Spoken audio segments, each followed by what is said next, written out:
see how that goes. Waiting. We got some ambient music here. We got some nice ambient Amy sitting at the menu music here, which you probably haven't heard in a while. It's been a few weeks. It's been a few weeks since we did Amy, but we're back to Amy. We're back to Amy tonight, specifically because SGDQ submissions are coming up real quick here, real quick. So like 2 weeks. 2 weeks, is that correct? Less than. I think it's the 3rd through, or is the 2nd? I just had this page up. Where are the dates? Submission week is March 3rd through... No, March 2nd. It is March 2nd. March 2nd through March 11th. I am out of town that week, so I'll be doing it from the road. But, I mean, obviously we can get the submission package together beforehand. Really, we should. I should start writing that now so that I just need to submit it. There we go. Quality is stuck at source. It should. It should only be 30p. I think. I think it should be. Yeah, it should be 1080 30. It should be 1080 30. Hopefully that'll be a little easier on stuff. on people's, that'll be a little bit easier on people's internet. So we're going back to Amy. We're gonna do. I have done a little bit of practice. I was doing some practice of chapter 3 before we started because obvious reasons. Yeah. So camera. Nice camera again. The quality difference between them, just looking at it, it's amazing. It was actually really funny earlier though when I got it home and I first got it plugged in. Here, I can show you. It looked like this, or it looked like this at first, and it's like, okay, well, we gotta fix that. And so I went around and turned on my LUTs, and I was like, I don't remember this looking quite like that. So I tinkered around with a bunch of the settings and internal settings, and it couldn't quite get there. And then eventually I realized, like, oh wait, I still have the XF. I was layering them, and there we go. Oh, are those? Yes, yeah, those are exactly what you think they are up on top. So I have the ebook copies for my general use. Like, so I read them on ebook. I had to go out and get these like a couple days ago from a used bookstore. And it turns out they've got like hundreds of copies of all of them because, yeah. So I realized I needed to go out because in the script I needed a physical prop. So the script that I'm writing, I needed a prop. And also I needed consistent page references because it turns out that page references on ebook are very flexible, and yeah, so for a couple of reasons I needed to pick up copies, and so those are sitting there in the background because it's funny. Also because I legitimately need to have them like easy on hand when I'm, doing stuff. So yeah, I think I'm gonna tell me if I'm too loud. I'm trying to get I was playing around with some more settings earlier. I'm constantly poking at it. I'm constantly poking at things. But yeah. So here we are this evening, and let's go into not that one. Let's go into this one. Let's go into this one, because this one's the Amy.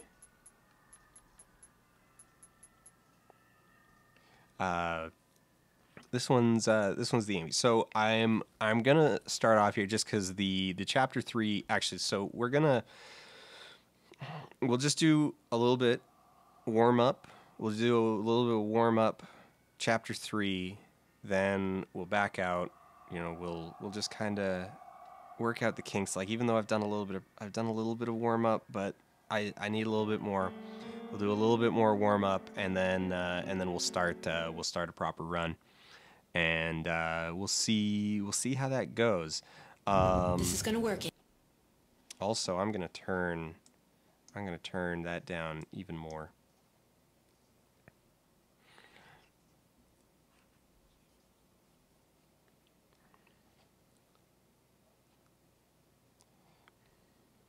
Zippity-doo, zippity-doo. Man, that town hall, I was thankful that the time came up, because it was getting just a little too, it was getting too intense for me. I was having trouble really watching it. I was getting way too worked up. And I realized that it was like, no, it is a lot healthier for me if I just kind of follow this through highlights as people tweet them.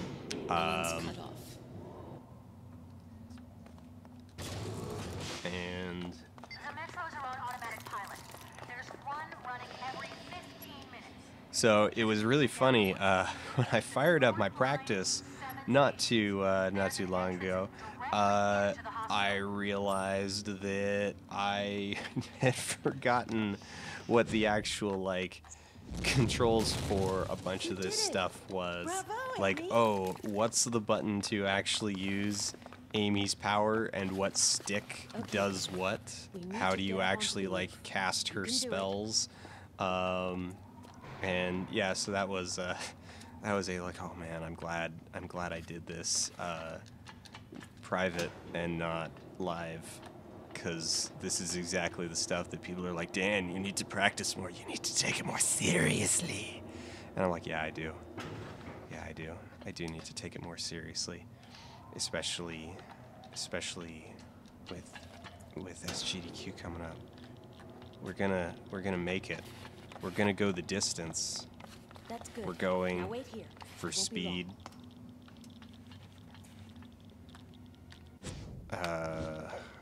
No, what am I doing? I need to tell Amy to hit that. There we go.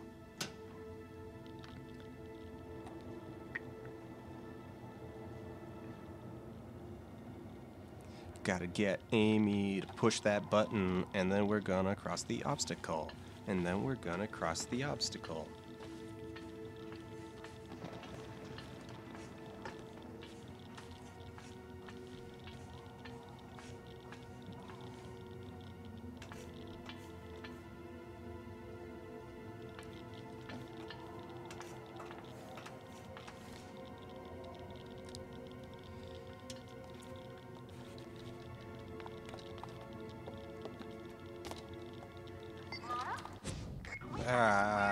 We're going over. It looks like the only people who are turning into these monsters are citizens born In Silver City. It's weird. Have you noticed anything? Right, Ellen. I totally missed that spot. And by missed, I mean forgot where the spot actually is. Now I've taken so much damage. Look, I got the whispers. Already. Alright, we'll need to grab that. And just watch, I'm gonna... yeah. Oh, boy. And this is why we practice.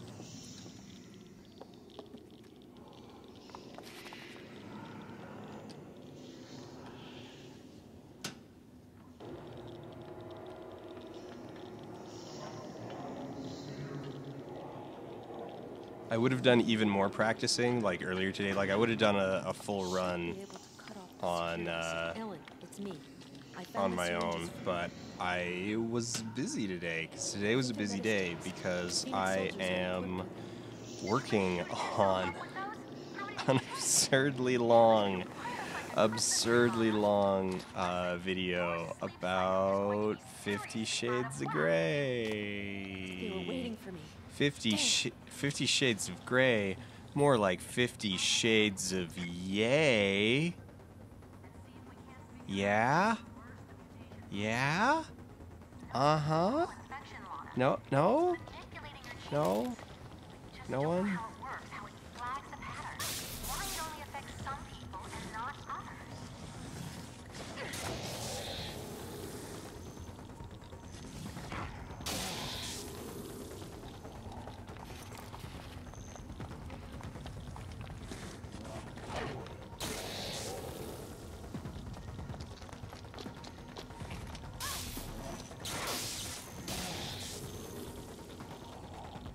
Where am I physically standing? But hey, we got them all. I mean, of all the parts I was likely to screw up, I didn't screw it up. I I'm screwed so up sorry to put you everything through else, all but not this, the part Amy. that I was You're so brave. Thank you. that I was most likely to screw up. In part because I had the confidence to not freak out. It was like, okay, remain calm. Just remember to go the right way. She didn't bring Amy with her.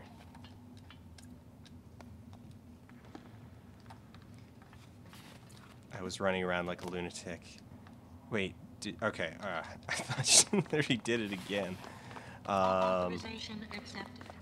Security system disconnected. I didn't freak out. So it's like, okay, really, if you swing at a zombie, like, so if you hit them and they step back, they're gonna take your hit with the board, and they're gonna take the shock from the mine. So there's your two shocks. There's your two hits, and that's gonna be enough, and it's gonna put them out. So don't freak out and start waving around.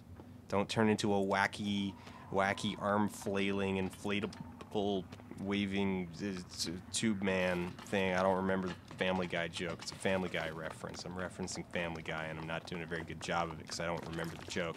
But if you don't do that, and you stand still and you let Jesus take the wheel, you should be fine.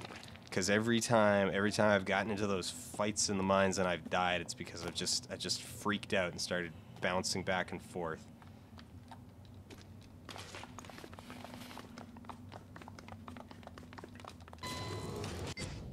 Don't panic. Have you been developing any symptoms? Amy's telekinetic powers are increasing, Ellen. By They're an more order powerful of than her best scores in the magnitude. center. By at least a magnitude. I'll need to run a battery of tests. You're showing no signs of... Well, she tells me every time I get sick. I'm so proud of you, Amy. You did it.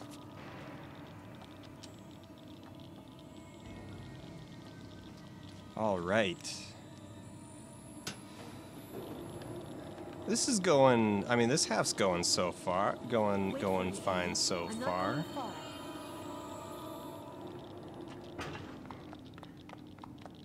I mean, look, like how, like I haven't really made any real mistakes on this half. Just kind of normal inefficiencies, and inefficiencies are fine. I mean, we want to work them out, obviously. Obviously, we want the best, like the best time that we can have, the fastest time that we can have. But inefficiencies aren't gonna kill us. Inefficiencies aren't run killers. You know, we'll survive some inefficiency. And in fact, for an audience that's not familiar with the game, which no one will be because it's a piece of crap game that no one's played, you know, the audience isn't really like they're not going to be familiar with the game. So inefficiency, it's all the same to them. Just make it entertaining, and they'll be cool with it. Why did Amy turn around? I don't know, but she does. And no, I didn't do that wrong.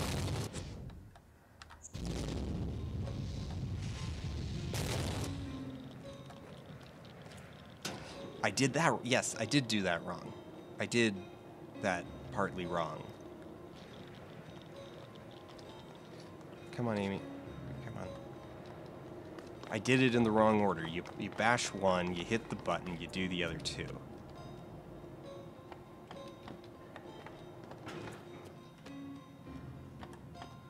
Man, these triple boxes, eh? How does everybody feel about triple box stacks?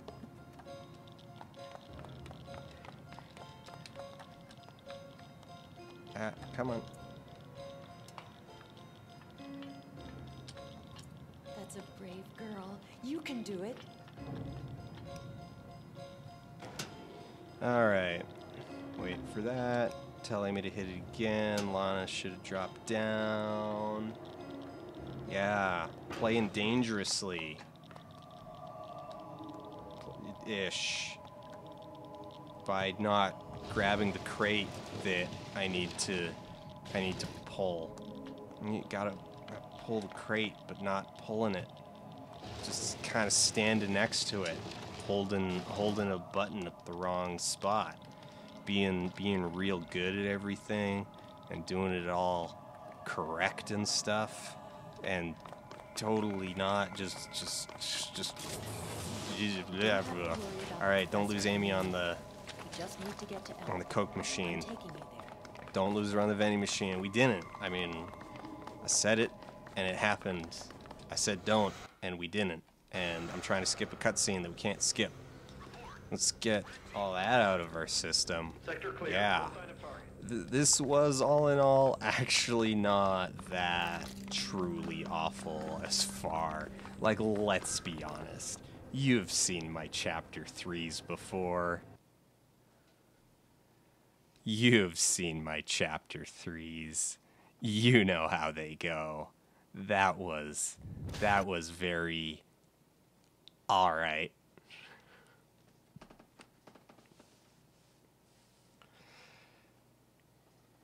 Glumbaron asks, how the hell does that always work? You just run on the wall. Yeah, you just run. So I'm very particular with the positioning at up on the catwalk to get Amy into holding Lana's right hand. Because if Amy is holding Lana's right hand, then all you got to do is just not lose her on the vending machine. If you don't lose Amy on the soda machine or to a loading buffer, then you can basically just grind Lana's face along the left-hand wall for the rest of the level, and which lets you like run at top speed the whole way, and it's really good. So then, like, you don't need to dodge, you don't need to worry about your positioning. It makes it really easy. You can just set your your controller position, your left stick, and just boost it. Just boost it. And really what it comes down to is the soldier reacts so slowly. The soldier reacts so slowly that oh, am I in the? Whoa, okay, that was a little sketchy, but it worked. Okay, so I did a little bit of practice of that personally a while ago, and I think I have the position, like the angle, to get it most of the time.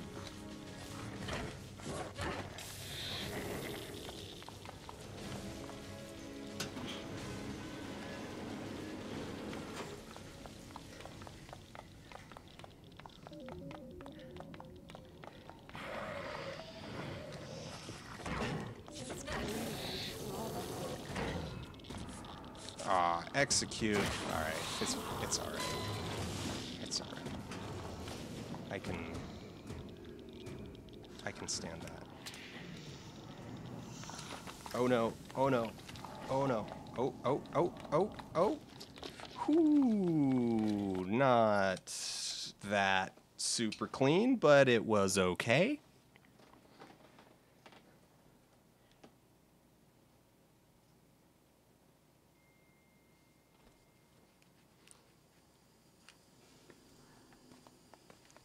All right, Amy, come on, come on.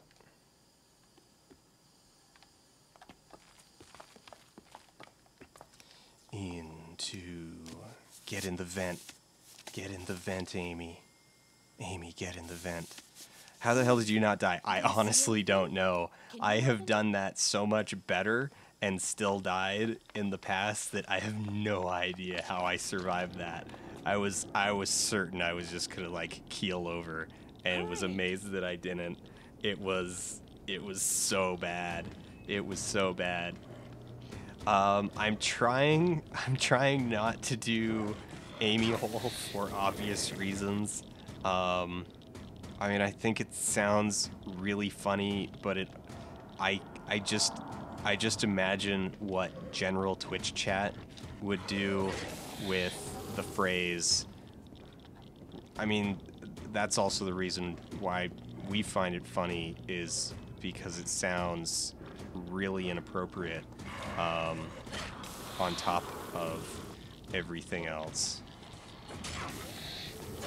Double swing. I wasn't counting at all. Actually, I should have. Yeah. So we're gonna work on not using that wording.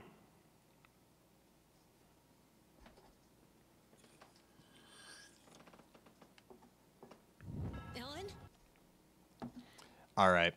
And the other two chapters, we'll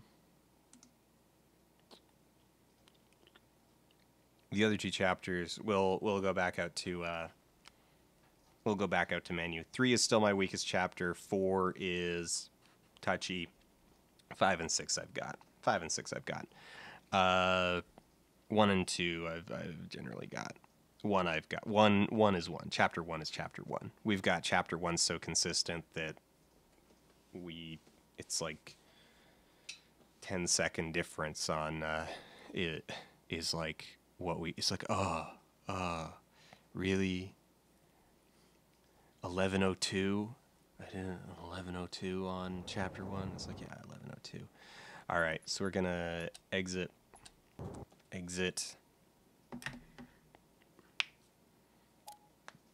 All right.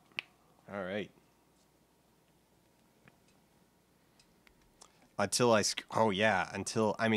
gotta say, in the event that I did just completely screw up the stealth section, it would be hilarious. I mean, it would suck for my time, but if that happened live, it would be hilarious. And the thing is that if we're submitting an estimate of 55 minutes, so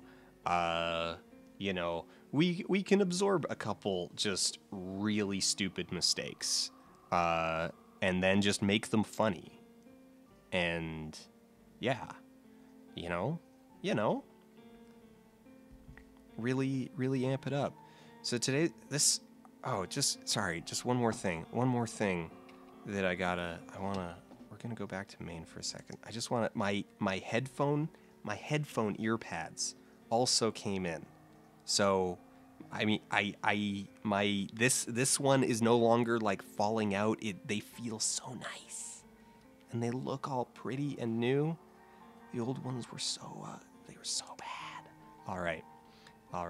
They're like, it's like wearing two clouds on the sides of my head. It's like having, yeah. All right.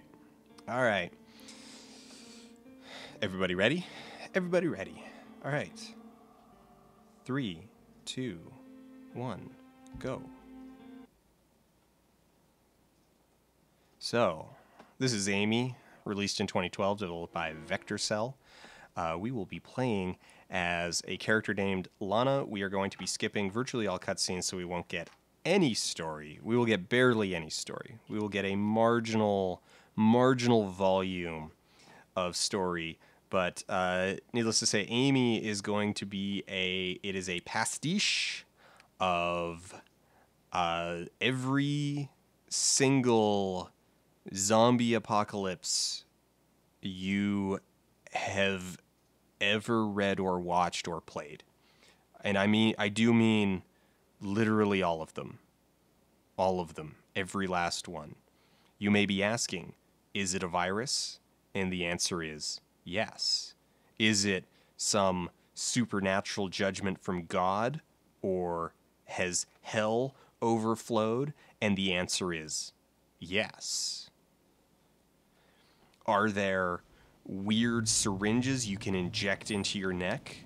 Why, Amy, of course. Amy, where are you? Do you have ridiculously underpowered weapons that break hilariously fast? Naturally. So, here's the first zombie that we're going to fight, and you'll notice he has a sigil on his head, and these are our basic zombies. These are our Steves.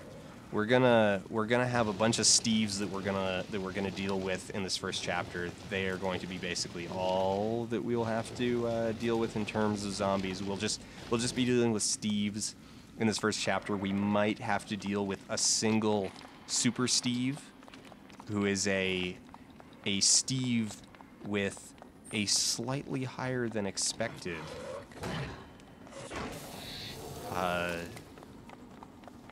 hit points total. Super Steve will take 3 whacks with a board in order to take down, as opposed to 1 or 2. So now we're meeting our first hanger-on. This is a guy named Marcello. You can call him Cello. He's from Joyzy.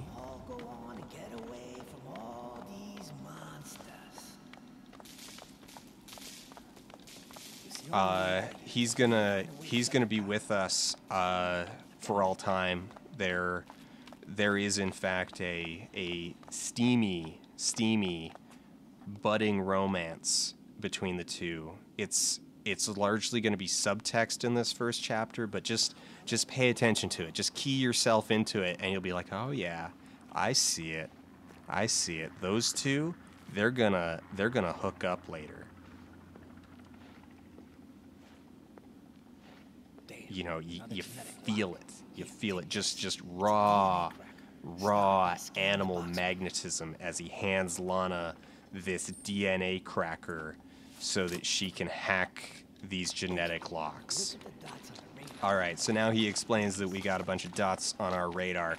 So these are not randomized dots. The correct answer to this puzzle is the same every time, which helps us a good deal because it means that we can just run to the correct answer, which is the body of the train conductor who isn't there anymore. Though that might be hard to see from the camera angle. The camera is not particularly cooperative. Also, the train conductor is in one of those side rooms, and a lot of the times he doesn't bother to come out to attack us. So we this time did not see him at all. Marcello's caught up to us. This is going to be... So Lana has slowed down. I'm trying to run, but I can't. She has a hidden stamina meter. It is not displayed, but it does impact how long she can run for. This is the only level that it's really going to make a difference. Alright. Oh, and we got him out of the way. That's actually... We're making pretty solid time right now. So we gotta pop up Steve here. Alright, we'll get him. We in fact made it through that so quick that Lana had not actually refilled her her stamina before we got back out of the room. So we were still stuck walking for a couple steps. All right, so we're gonna step into the washroom here, skip a cutscene, and now we are joined up by the titular Amy. Titular being the person whom the work or text is titled after. So we're gonna put Amy through this vent here. We're gonna have her crawl in on her dog paw knee pads. She can't speak. She's not well. And we're gonna tell her to push the button. And she's gonna push the button, and we're gonna try to. We're in a good. We didn't quite turn. Oh, we still made it. By getting through the door fast enough and triggering this cutscene, we preempt a reaction cutscene from Amy, which saves us a couple seconds. And gotta save all those seconds. All right. So we bring Amy over to this terminal, and now we're going to ask her, we're going to say, it's like, hey, Amy, it's just like the code game we play in the center. And that is going to disguise the fact that the game can't actually hold all of its levels in memory at the same time. So it's going to unload all of the area that we were just in and load the next one. And it's going to take a while. And to further cover this up, we're gonna listen to Marcello tell us a really great story about him getting bitten by Mrs. Jenkins, and that's going to be super important to the romance. Like I said, Lana and Cello have a budding romance that's just really going to blossom in a couple chapters here, and that story about getting bitten by Mrs. Jenkins is going to be really core to it. There's gonna be a callback to it.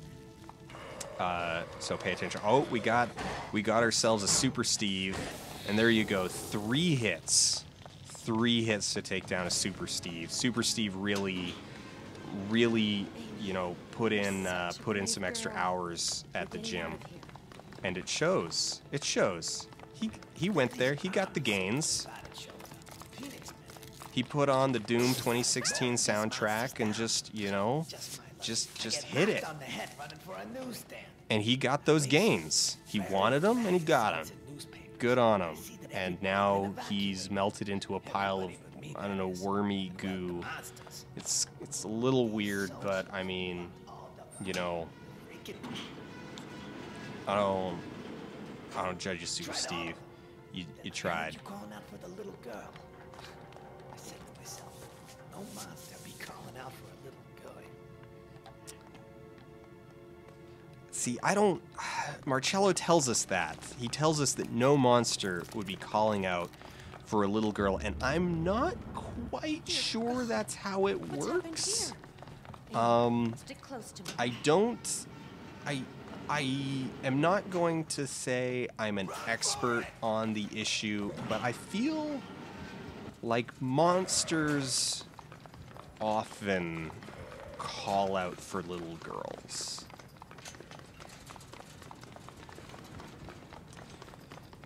So we're just going to work our way through this chain link maze. We're going to get ahead of Marcello. We don't want to get too super far, but we've got a decent distance right now.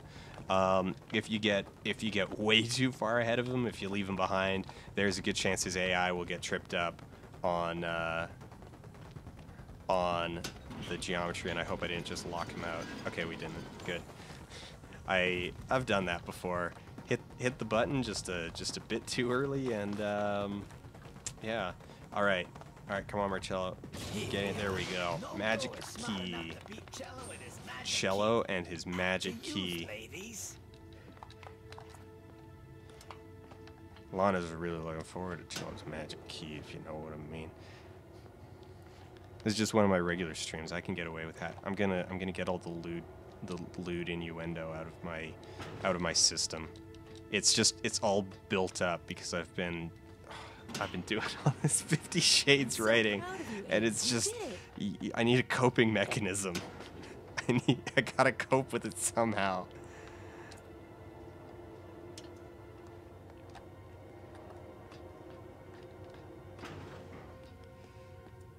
All right. Get Amy. Hold my hand.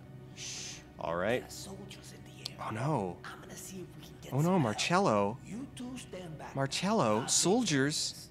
take this. You're gonna. There's gonna Marcello's say gonna that. confront the soldiers for I us. don't know who they are How yet. brave. Hush now. It'll be okay. This is it. Too hot. This is the Just in case thing it goes that wrong. really endears. That really endears Marcello to Lana, and you can see it's a very solid foundation for their relationship. And he is just a little beat up. He's not infected. And yeah, it's powerful stuff. He'll be fine. He'll be fine. He'll be fine. It's gonna be long, healthy life. Long. Oh, he gets shot by the soldiers.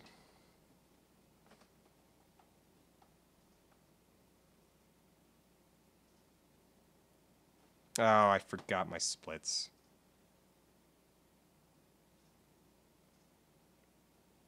We'll just let it run. I'll do them afterwards. I'll do them in the aftermath. We'll get a total.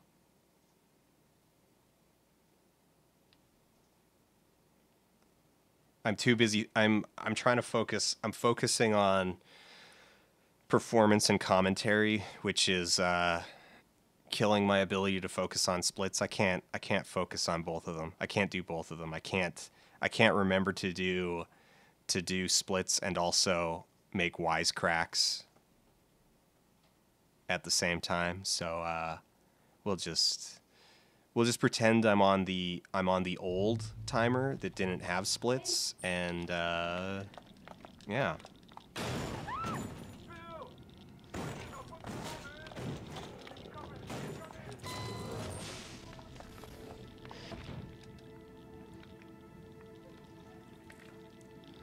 All right.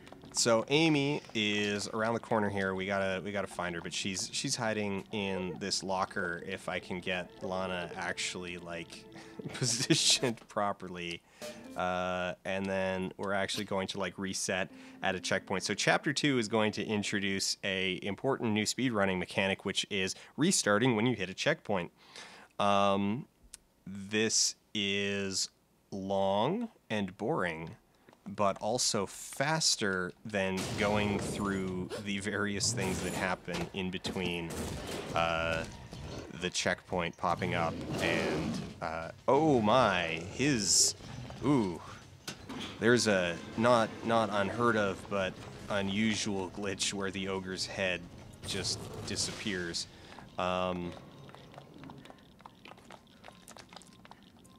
Yeah. All right. So we want to come in here and grab that stick because we're going to need it, but we don't want to be too... Where's the ogre?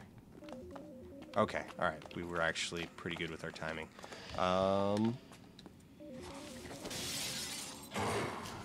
We just don't want...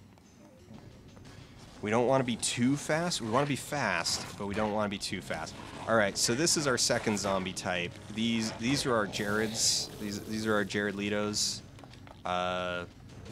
As you can see, they're a little bit scarier than Steve's, and they're a little bit stronger. They're like super Steve's, but they're Jared Letos.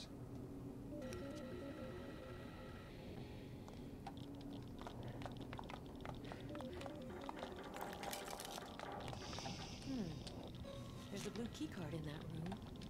That's a good girl. Bravo. All right, get Amy back. And hold my hand. All right, remember to skip that cutscene, Dan. Okay, make sure Amy's got my hand. And then we're supposed to like sneak around here or something. Like there's this glass on the floor, but we're just not gonna do that. And we're gonna have Amy start using that, and then we're gonna start at our checkpoint, and that's actually gonna like just spit us out on the other side of the door instead of waiting for it all to reload, because it actually reloads the whole game faster than it unloads and loads the next area. So yeah, yeah. Now we'll actually see why, and that's because if we run down here, it has not actually, in fact, finished loading the area, and oh, it didn't pop in. It's really funny when it pops in, but like there we go, boop. There's our reader and our checkpoint. So we're just gonna reload at this checkpoint so that we don't need to do the puzzle in order to lure the guard out of the room.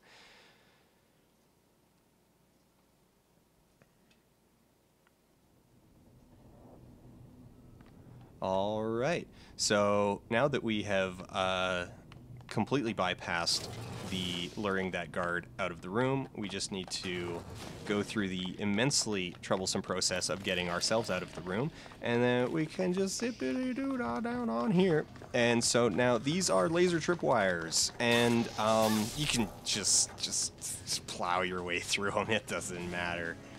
The guard's probably chasing behind us, but we don't care. We don't care. He won't follow us into here. We need to find a way to open it up. We now need to unload the previous area in order to load the food court. So now we get to we get to wait. There we go. Such a brave girl. We're getting out of All right, gonna smash some windows. You know, some anarchy in the UK.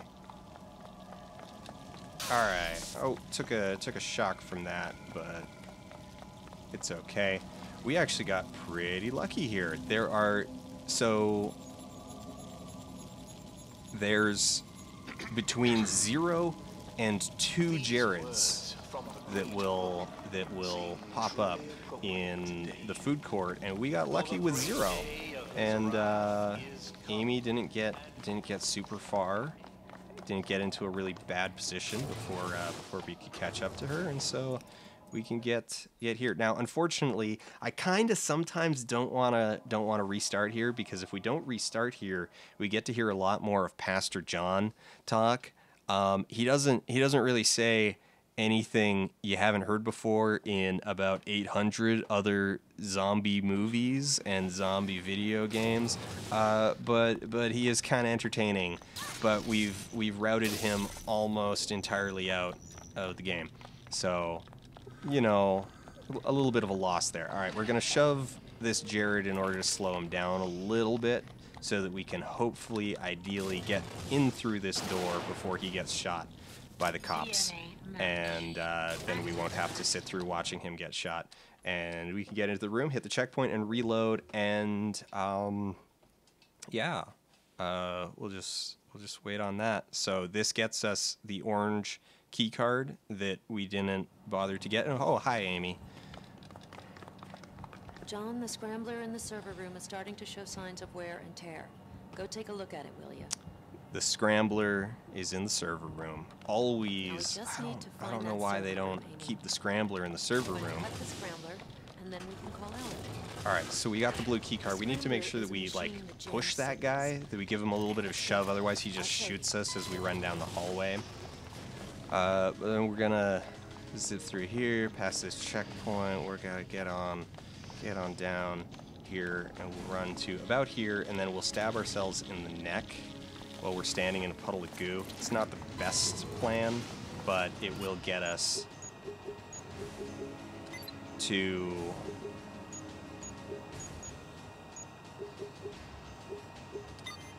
there and end a chapter.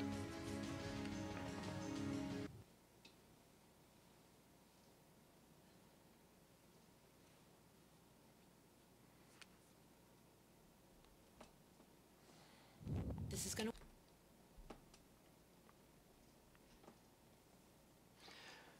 The main reason why I don't bring her with me is because every time I've tried, I just end up losing her on the doors.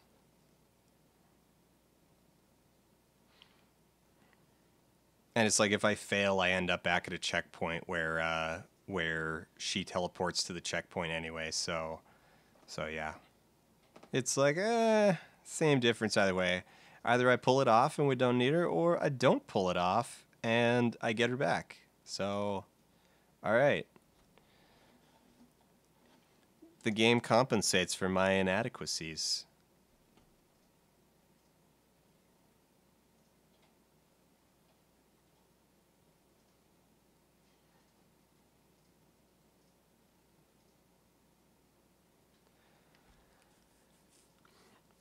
And with that, that is bringing us up to my worst chapter, which is chapter 3. So chapter 3 is all told not actually that bad.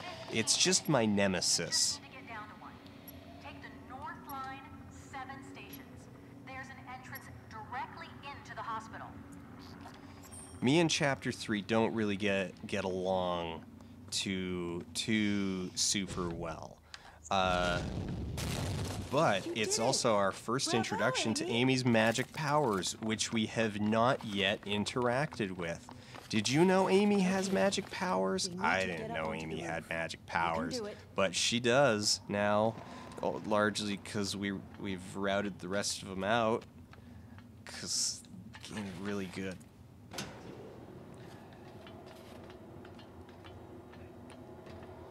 So we're gonna abandon Amy on this elevator. We're just gonna stay here. It's like, all right, Amy, stay there, and we're just gonna send her up into the rafters, and we're just gonna ditch her. She's cramping our style. That's good. So we're gonna be like, Now wait go, here. stay there, and don't follow me. We've got stuff to do. We got Lana's stuff to do. It's Lana's time.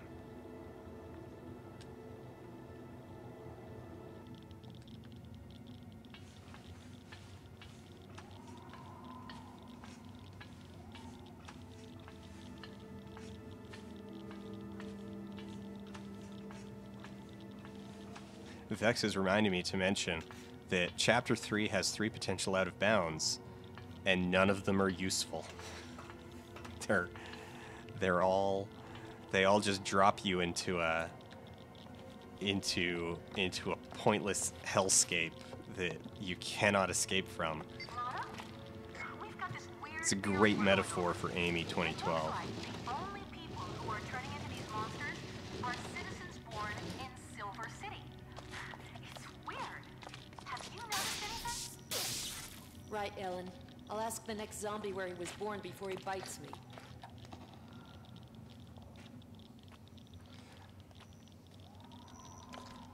So, for whatever reason, most of the laser tripwires on this level actually function properly. No one knows why. And we'll make sure we're standing on the elevator. That's a bad little mess up. That cost us a couple seconds. I should be able to cut off the security system. Ellen, it's me. I found these syringes. I think they're metastems. The Phoenix soldiers are equipped with them. You've been shooting yourself up with those? Oh, I've been shooting myself up with those so much, you got no idea. They're really good, Ellen. They're really good. They were waiting. Sleep is the I last mean, thing on my mind right you now, Ellen. think Have you learned anything? you think you've tried stims, but you don't know stims until you tried metastims. Military grade anti-zombie metastims. Alright, this is not the greatest positioning. Ooh, execute. I don't know, I guess that worked. He's dead.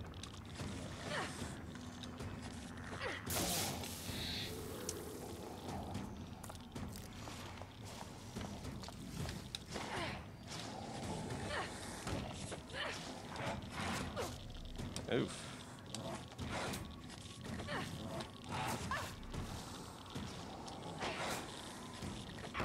If you haven't picked up on it, fighting in the game is a little bit awful. Somewhere between terrible and not good. And we're going to be just a little bit cautious here because we are running a bit low on health. And we could use a stim, but we are basically back to safety. I'm so sorry to put you through So- all this, Amy. You're so brave. Thank you.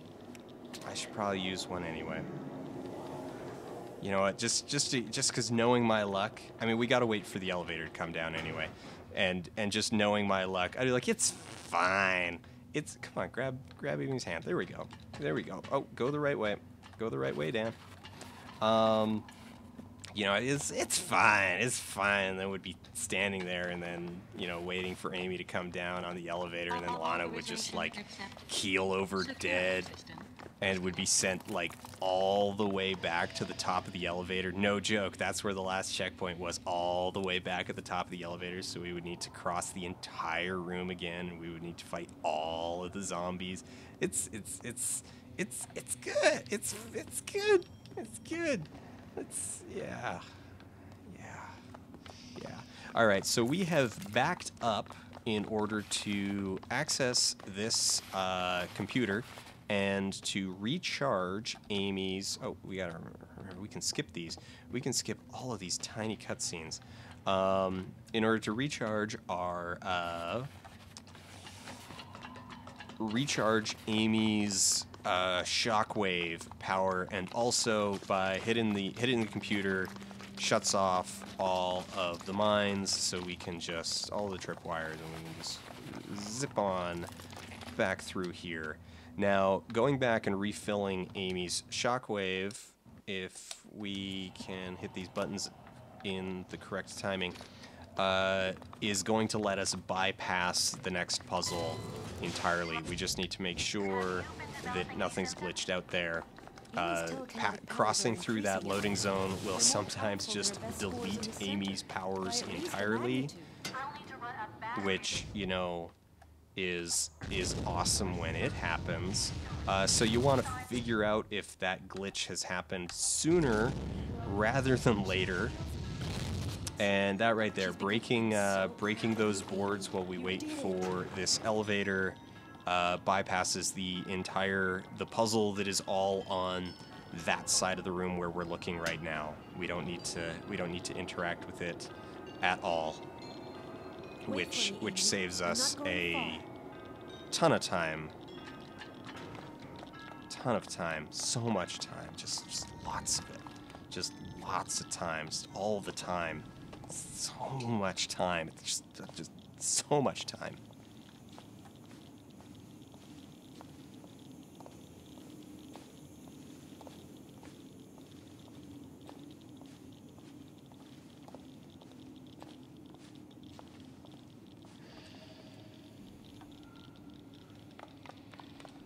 All right, skipping the ladder.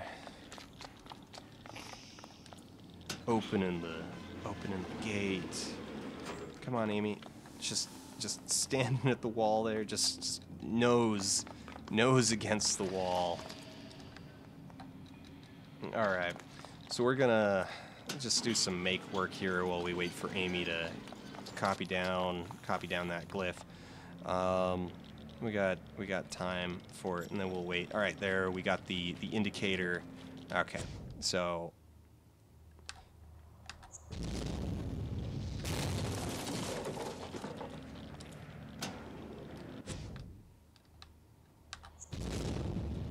Oh no, I screwed that up. Ah, frick. All right.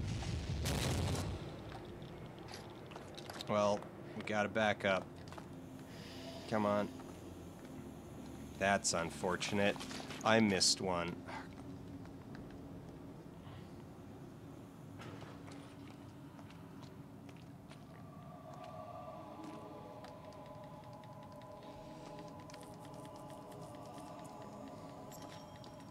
I just did a really bad job of making what's actually a very easy shot. Like, aiming that first one is really not hard. I was just really sloppy with it.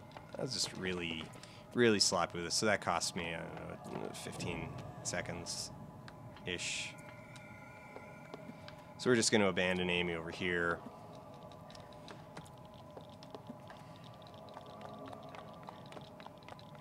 So closing the gate really only, oh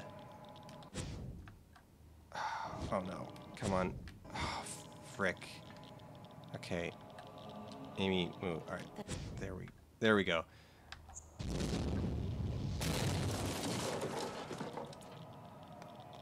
that was gonna be really bad for a second. So one of the things that we need to pay attention to.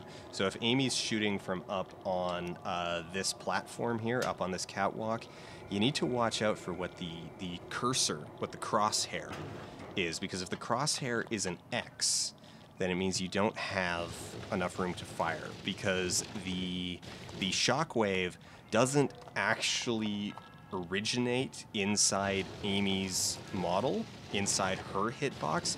It originates from the camera, which you might have noticed is behind her.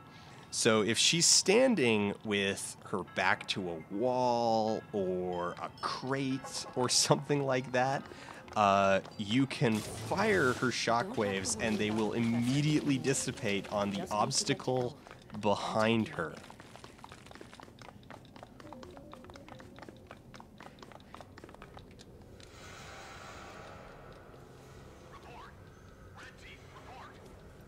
Sector clear. No sign of target.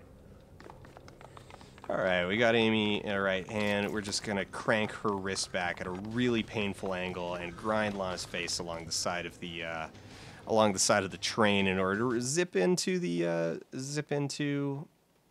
train instead of dodging, instead of actually stealthing literally anywhere.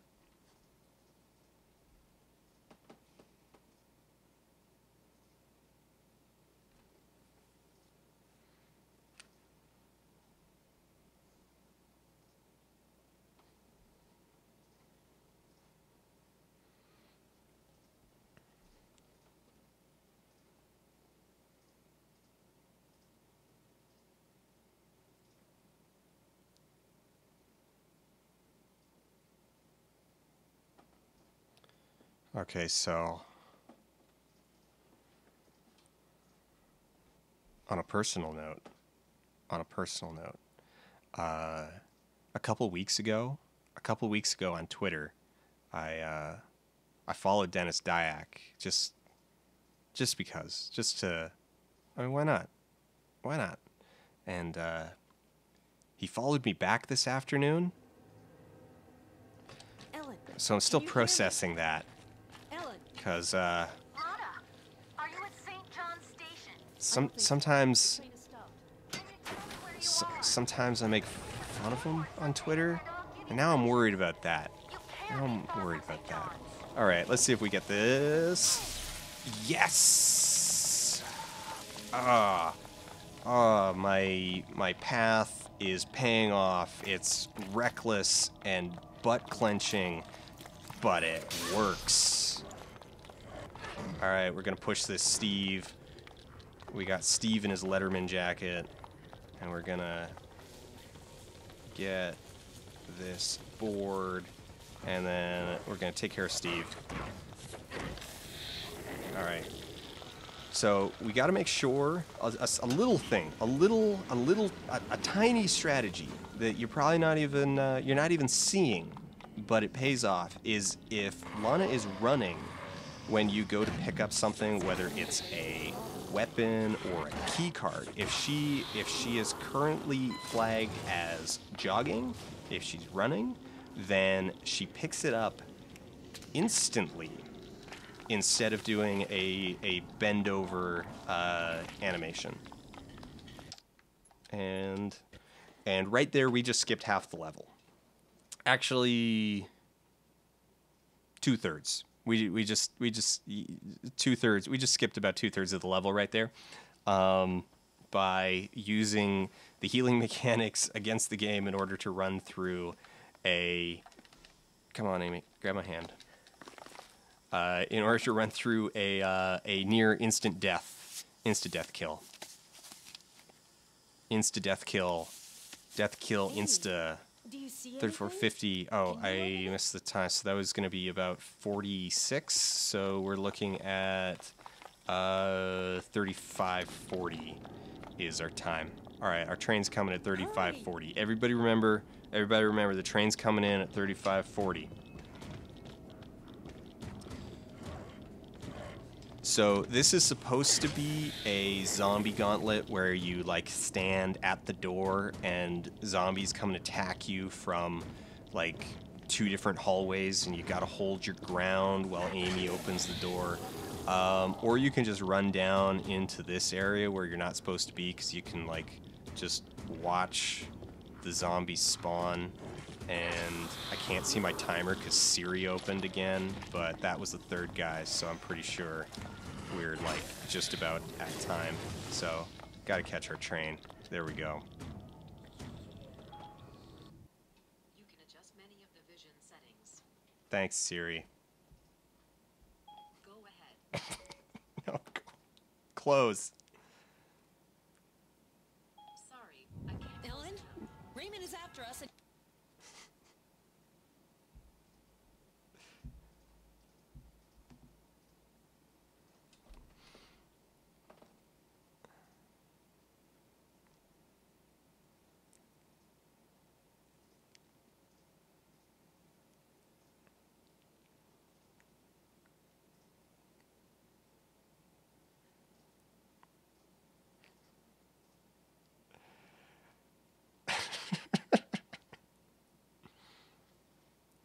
And I'm sorry.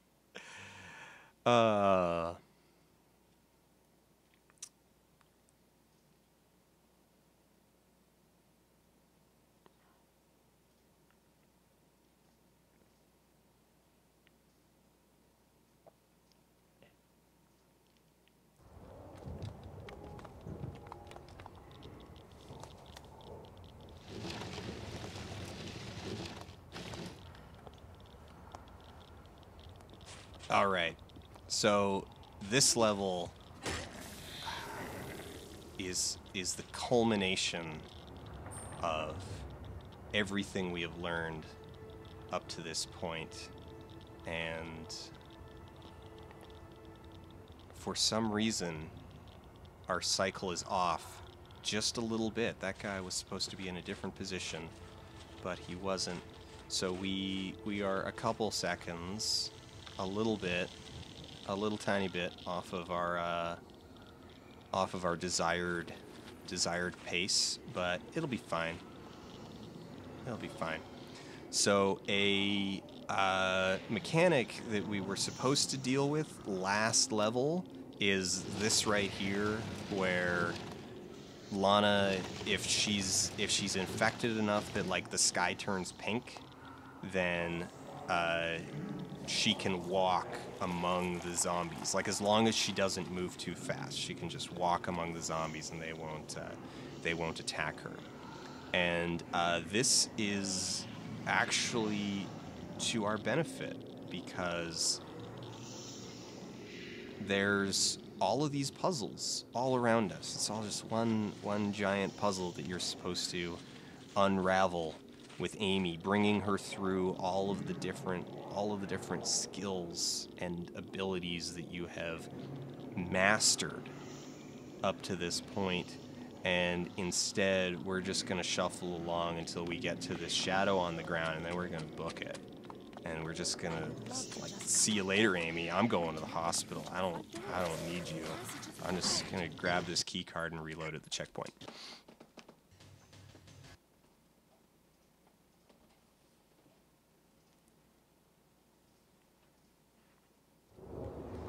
Hey, Amy, how you doing?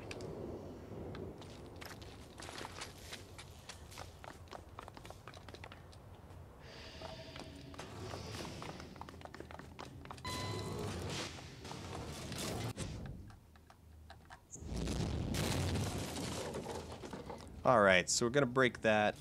We've tried a whole bunch of things in order to like skip around past this soldier, but nothing works. So we gotta hide in the locker, and the game will freeze for about 2 seconds, and then it'll pop a checkpoint. We'll reload at checkpoint, and that's the only way we really kind of found around him. But yeah, I mean, it is what it is. It works.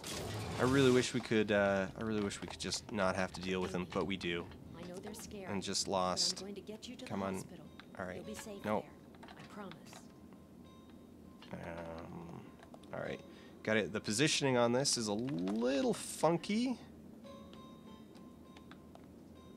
Hey, all right. Well, that worked anyway. I'll take it.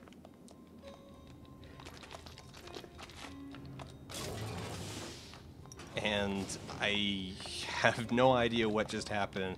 Amy like slipped out of Lana's hand, but then instantly grabbed her other hand. Okay. I'm not gonna say that's never happened before, but that doesn't happen. There's a lot of things that happen that only happen sometimes.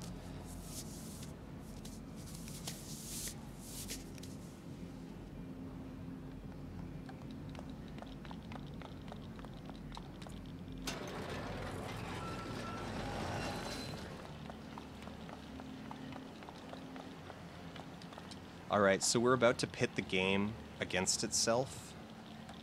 This is another kind of miniature zombie gauntlet, but we have a secret weapon which is called Tell Amy to Close the Gate.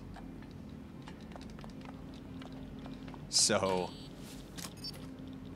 when we hit this checkpoint, what is supposed to happen is a bunch of zombies are supposed to spawn, and they do spawn. They are actually currently at their spawning locations, just kind of standing there. So Lana can't close that gate, but Amy can. So if you tell Amy to close the gate, the zombies spawn and then just kind of stand there and wait.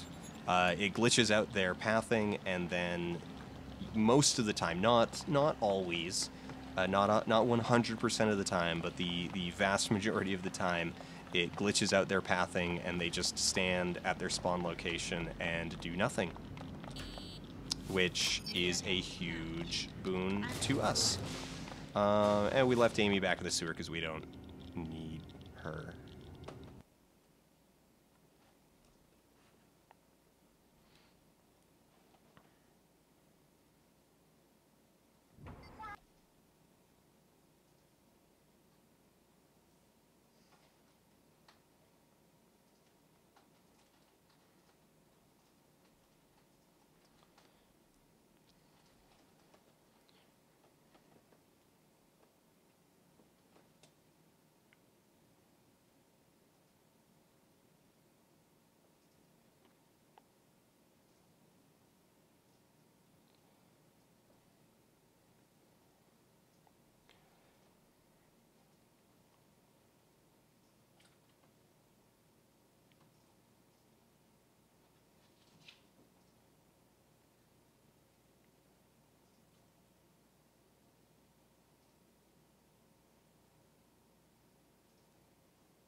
Alright, so that brings us to Chapter 6, Redemption.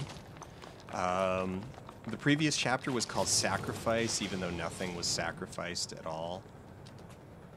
It's just like a game, Amy. We have to hide and then run. And this one is called Redemption, even though no one is redeemed. But it's called Redemption.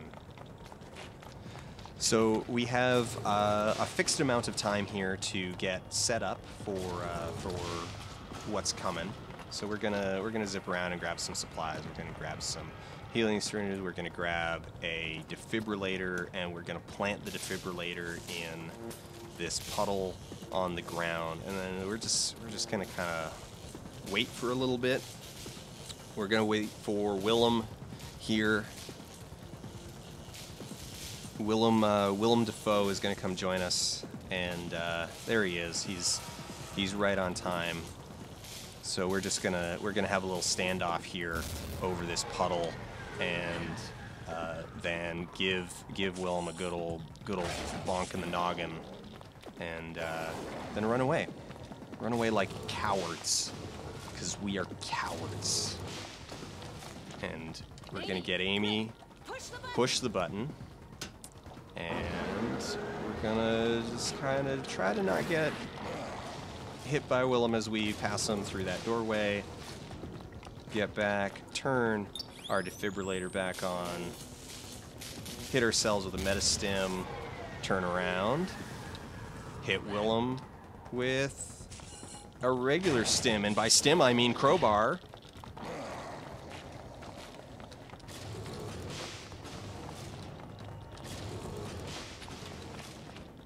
Amy, quick! Push the button!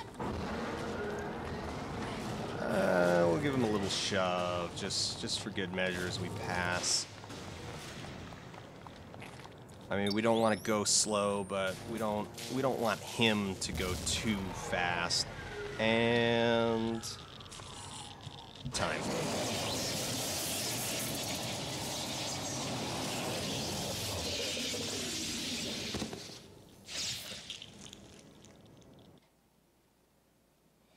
That was 46:01.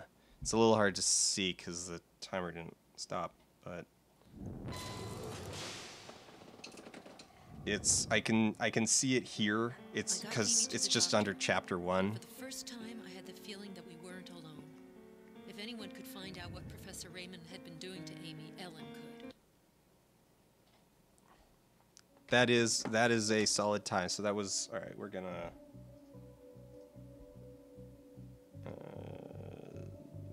We're just gonna reset, and so 46:01.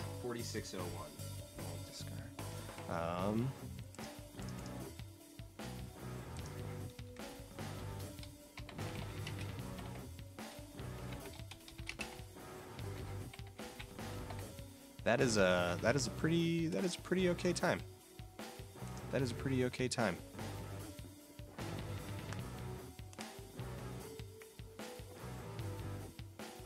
Willem Dafoe is the final boss because he looks like Ryuk from the live action Death Note, and he plays Ryuk in the live action Death Note.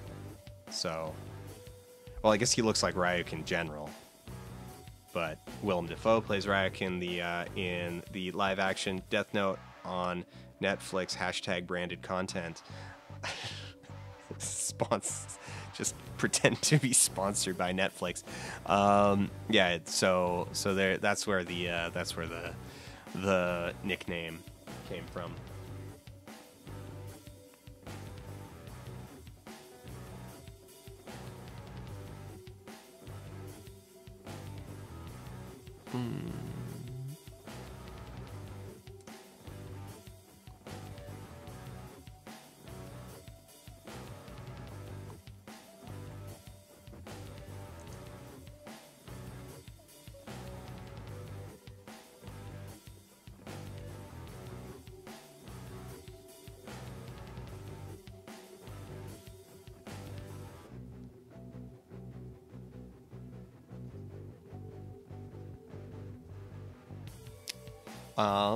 Yeah, so I'm gonna take what time are we at? We're at 10:13.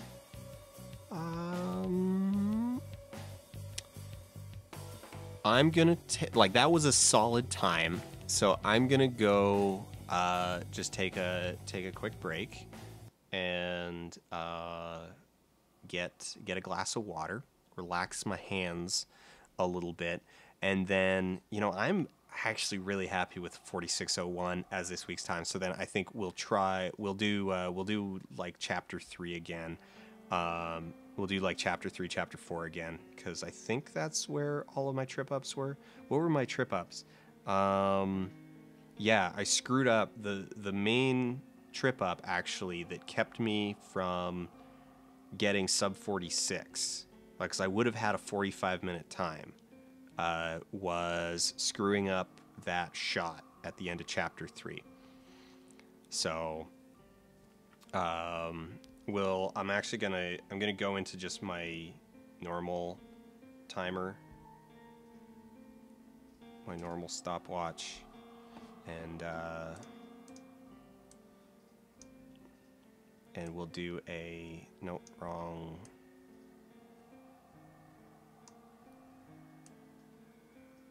And we'll do just chapter 3 time.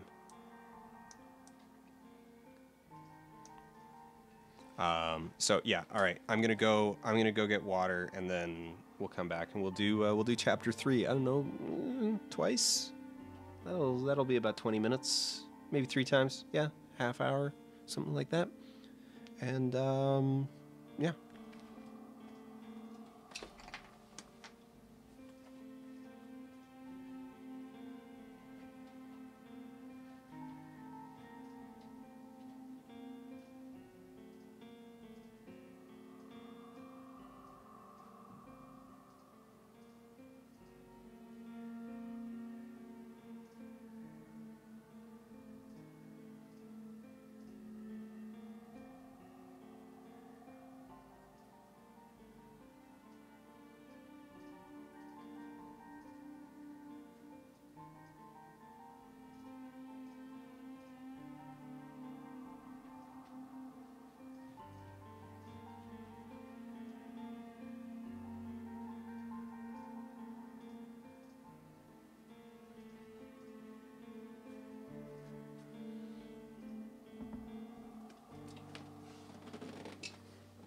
Mm.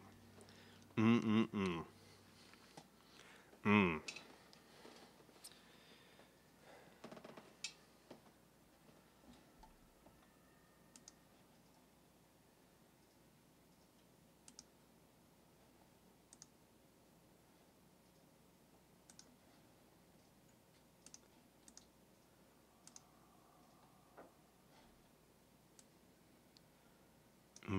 Delicious. This I just want to let you all know this stream is brought to you. This is sponsored by Delicious Tap Water. Tap water. It's what hydrates you when you're poor.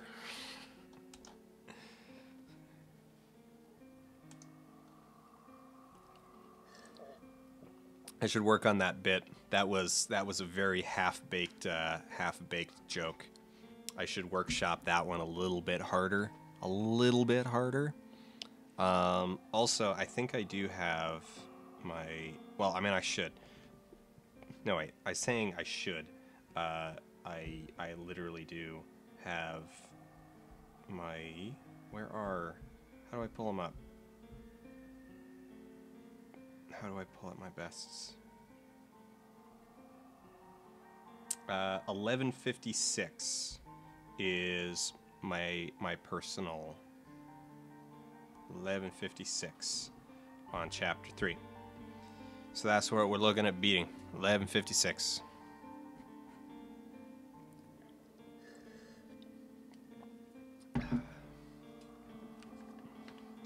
Yeah, tap water's not that bad. Tap water's not actually that bad. Some places actually have really good tap water. Some places have absolutely abysmal tap water. Some places have literally poisonous tap water.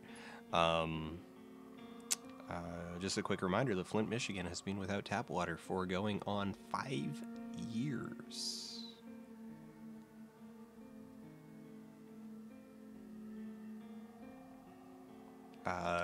Yeah. Or wait, 1100 days? No, that's 4 years.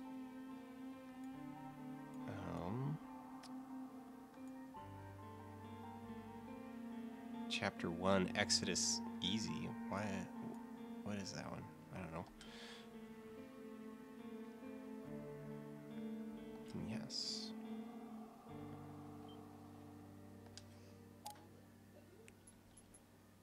Oh wait. Okay. We'll just do it from kind of the save time, but I don't know if the load time from menu is going to be quite the same as the load time from splits. But I suspect it won't be too much different. Like, we're going to be, I don't know, a couple seconds. So we're not gonna, yeah, we're not gonna we'll use this as a general benchmark. This'll tell us kind of if we're in the right zone, but yeah. All right. Chapter 3, go.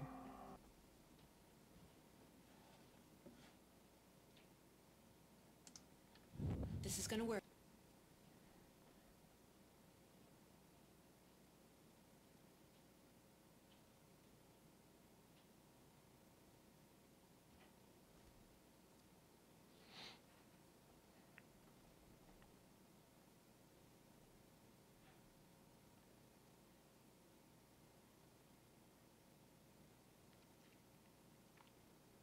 So,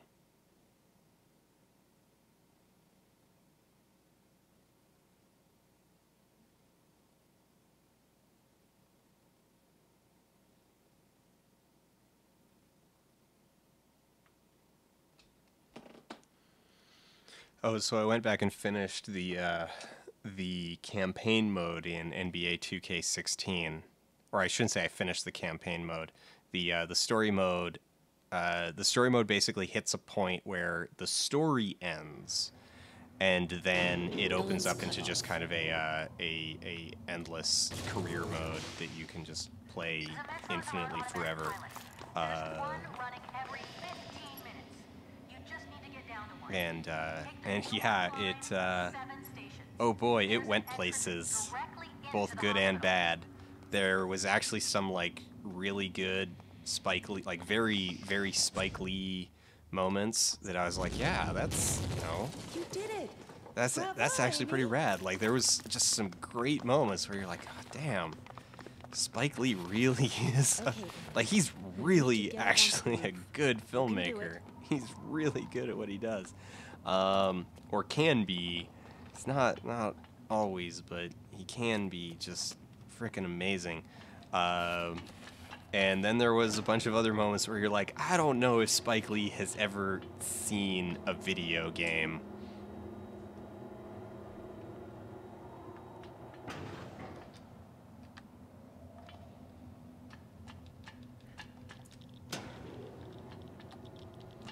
Do they still have the same impact when starring Sleeve?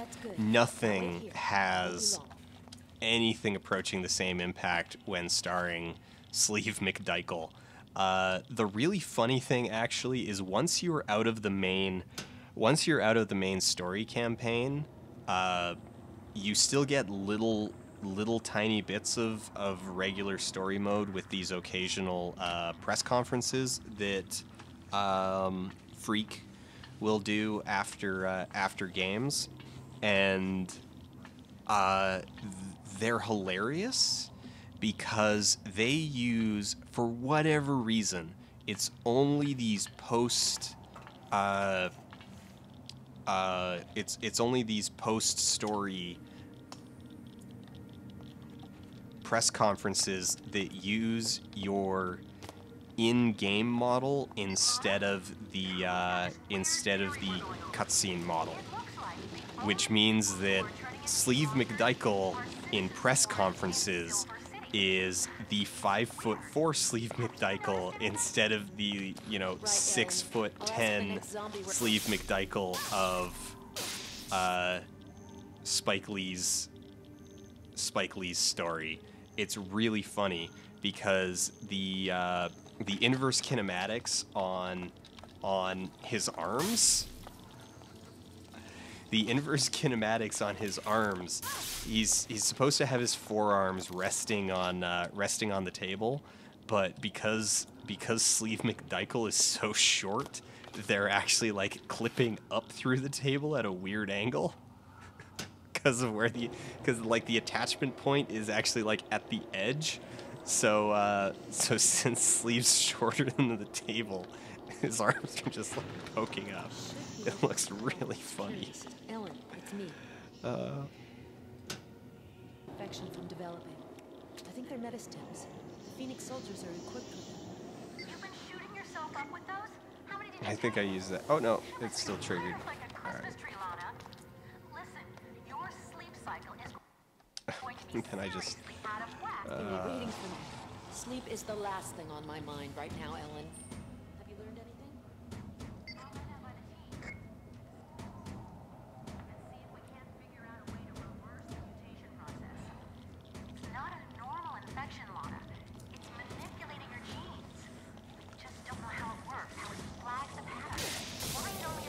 Oh man, did I? That was great. I got 2 shocks in at once. Unfortunately, I should have just gone all the way around that guy and let him attack me and shock himself. Where is... all the way over there? Alright. Alright, they're in kind of weird positions. Like, they didn't actually follow me. I'm gonna get myself shocked there. Alright, don't freak out. Don't freak out. The answer is don't freak out.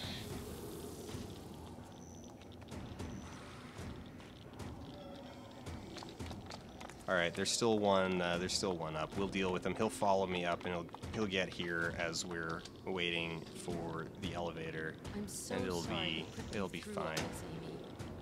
You're so brave. Thank you.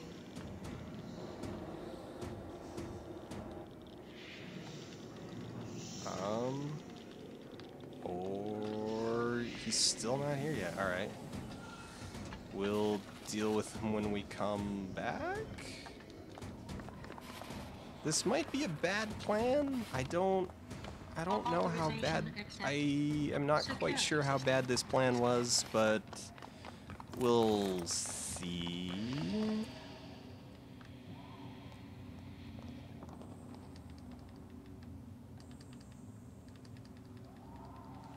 Come on, Amy. Come on. Come on.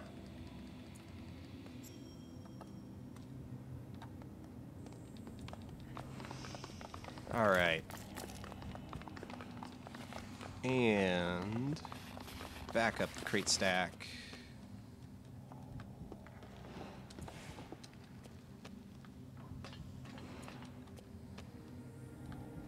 Oh man, TJ, no, don't think too hard about feet. That is gonna be ruinous. Do not think too hard about feet. Alright. We're gonna have to... Unfortunately, fighting on the stairs is the worst. And is bad and awful. And now we're just ruining our time. Come on, grab. There we go. I should have hung around to kill the guy the first time.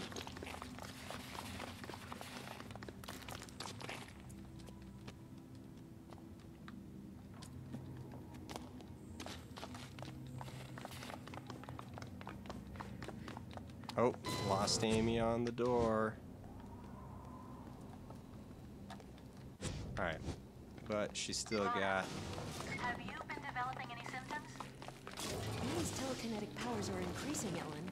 They're more powerful than her best scores in the center. Why? Understand what's been done to her.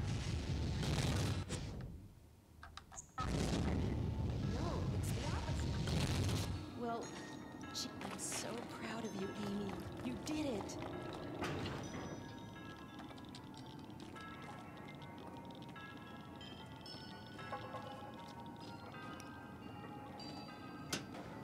There we go. Wait for me, Amy. Alright, well, I'm the not back going to half of fall. this has been so-so. Also, my phone shut off. The timer will still be running. I just need to unlock my phone.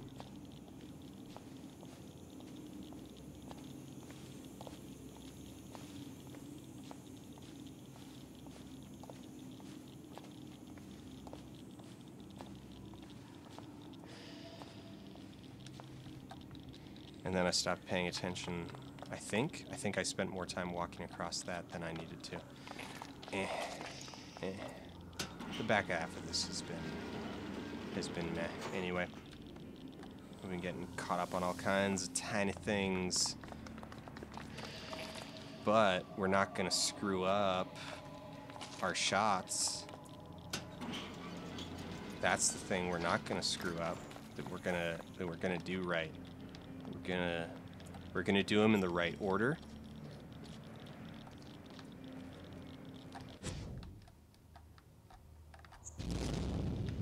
See, we're gonna knock that one down, and then we're gonna hit the button, and then we're gonna do this one. We're gonna aim it properly, and then we're gonna do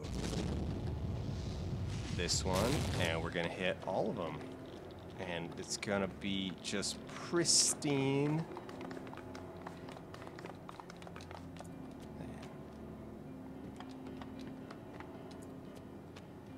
And then up the 3 crates, and now we don't need to deal with Amy firing off of these boxes.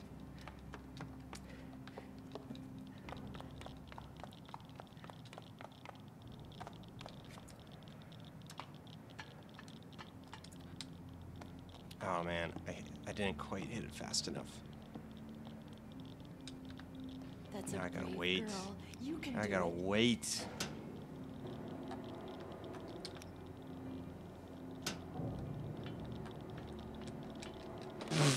All right. I was like, all right, that's a little risky even for me. And then I tried to run, but I just kind of got caught, and it went poorly. We're at 11:26.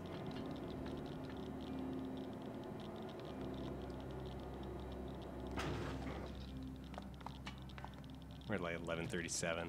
We're I should just all right. We'll just yeah.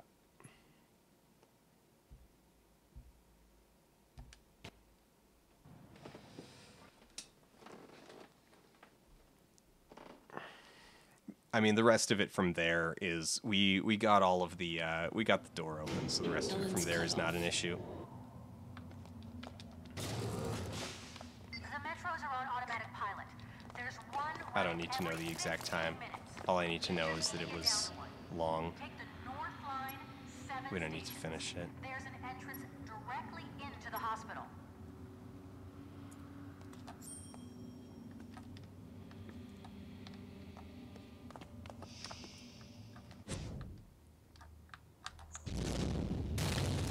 You did it! Bravo, Amy!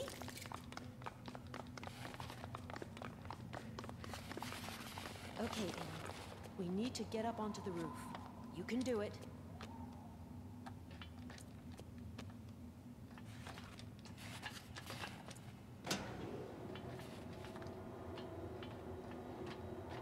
Everything here, it's so 90s. Like, not 90s in that it actually looks 90s. It's just I can't shake how these environments all feel like something out of, you know, Sin or Blood 2 or Hexen That's or good. Duke Now Nukem. wait here. I won't be long. Like they've all just got this like bizarro architectural logic to them that's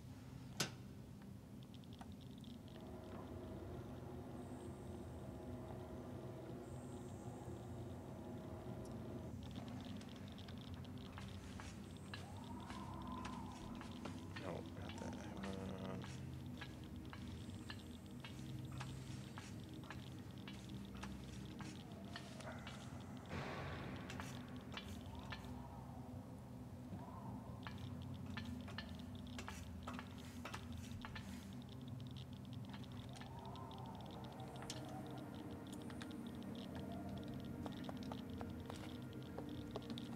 There we go.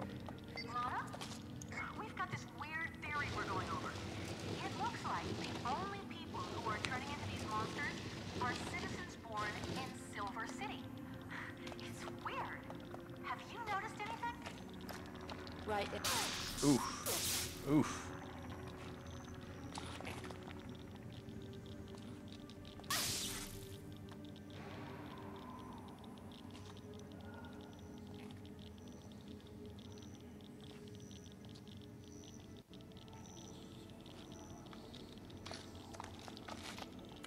Was my old path better? Ish.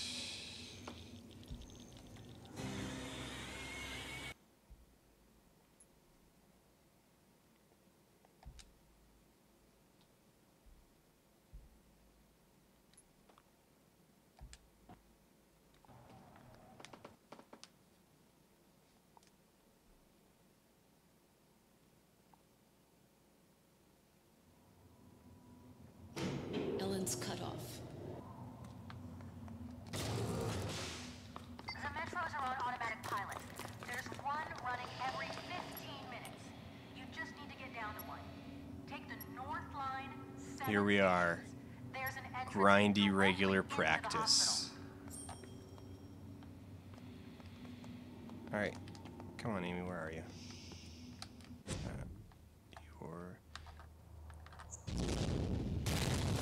You did it!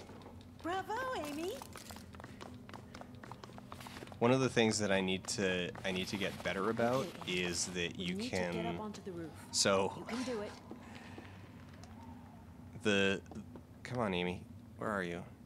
Come on, no, she's getting stuck in that corner again. She just starts like no, then she started to do it again.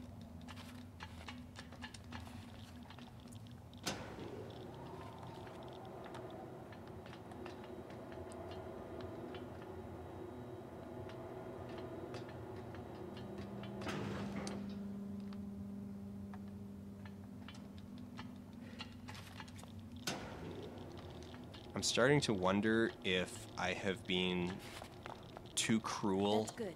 Now wait here. to my PlayStation 3 controller, and if the R1 button, I'm wondering if I'm like destroying the R1 button, because it's starting to feel just kind of like, I don't know, soft and unresponsive.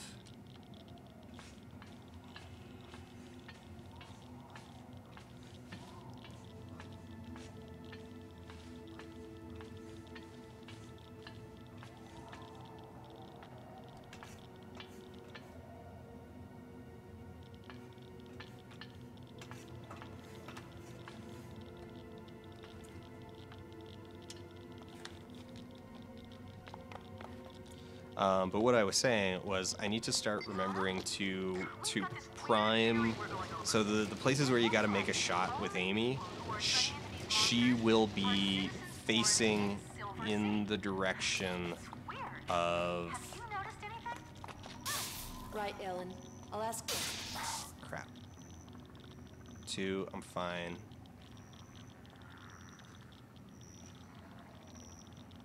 Because if you go this way,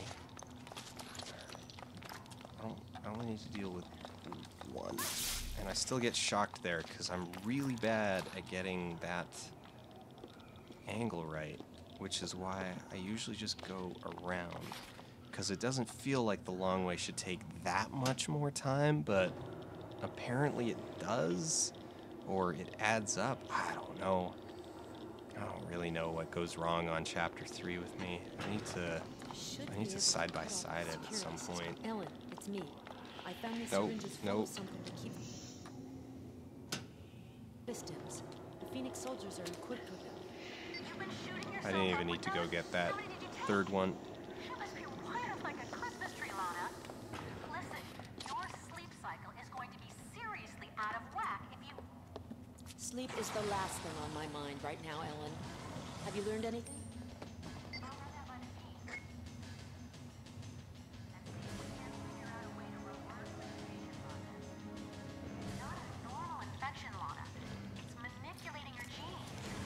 We just don't know how it works, how it flags the pattern. Why it only affects some people and not others.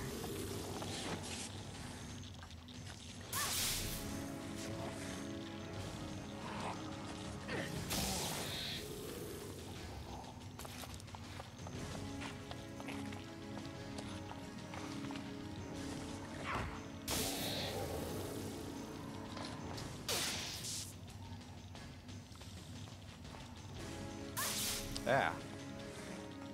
Just get. Oh. Alright, we're here.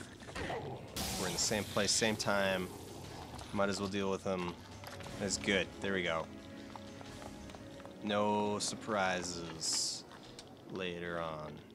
Alright. I'm so sorry to put you through all this, Amy. You're so brave. Thank you.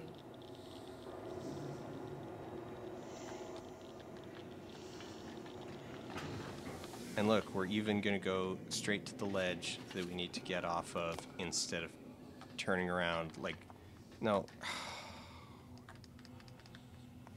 Frick. And then, in trying to get Amy's hand because she's just staring off in Nowhereville. Did she come down? She did. Authorization accepted. Come on. Security system Come on, Amy. disconnected.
Have you been developing any symptoms? Amy's telekinetic powers are increasing. Oh man, we managed to They're more run powerful in than our best scores in the center. such By an at least a unbroken magnitude. I'll need to run a for such an battery of unbroken tests period to of time understand what's been done to her. that we managed to use up all of our stamina. No, it's the opposite. Well, she's become a cure for the virus. Hey, I'm so proud of crap. you, Amy. Eh. You did it. Whatever. It's a couple seconds.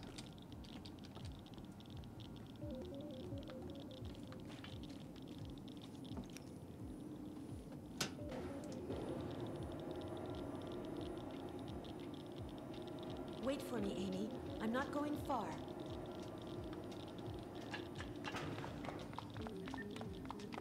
That was dangerous, Dan. That was dangerous. You could have clipped through. Could clip through and fallen just into those boxes. Been stuck there.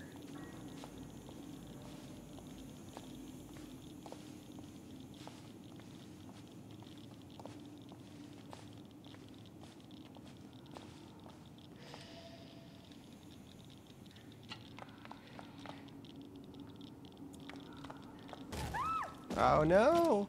The art! We didn't have that many jump scares this evening. That was not bad. I mean, that's the first time we've had to deal with that piece of art in this evening,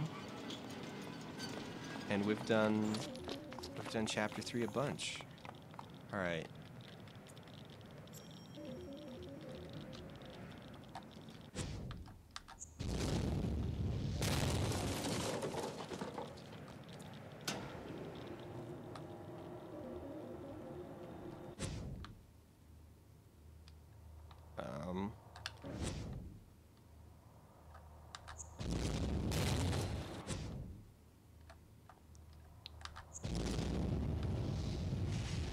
I just remember that literally just one of these pillars along this row is actually solid as far as Shockwave is concerned.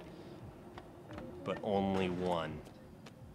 So if you try to fire through all three of them, you'll go through two, but break on one of them.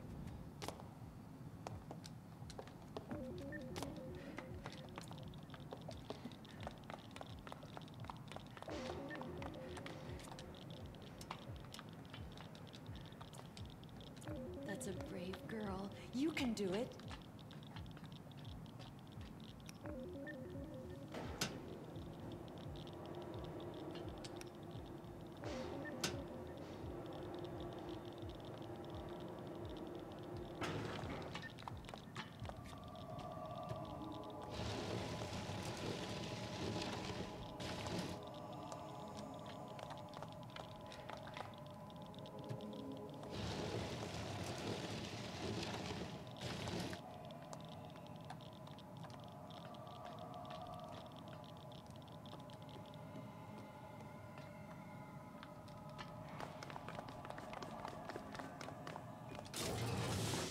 don't have to worry about the professor anymore. Come on, there we go. Just need to get to Ellen.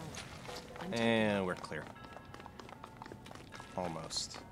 Minus the fact that my thumb is starting to slip. I can feel it slipping on the on the stick. Team, report. Sector clear. No sign of target.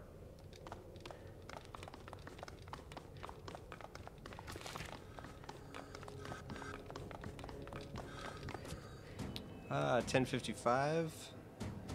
10:55.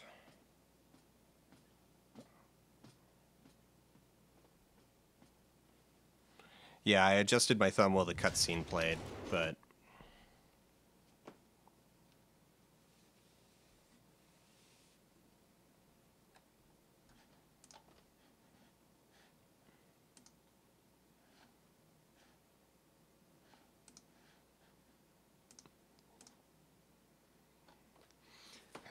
so that was a pretty good chapter 3.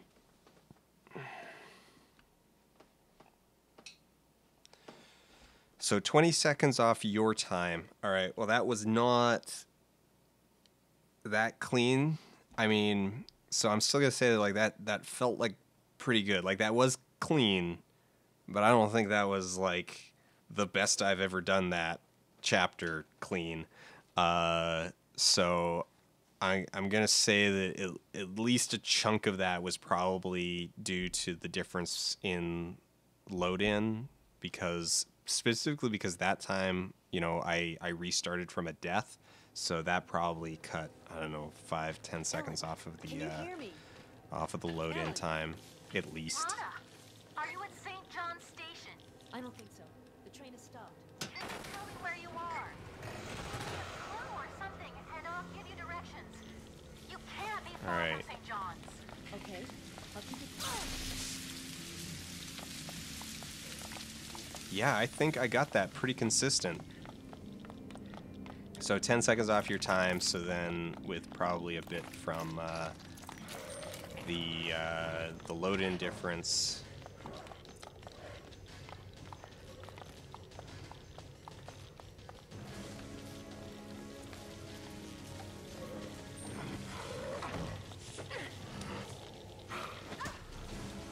I should have just taken that third swing. He took forever to actually, like, wind up at me.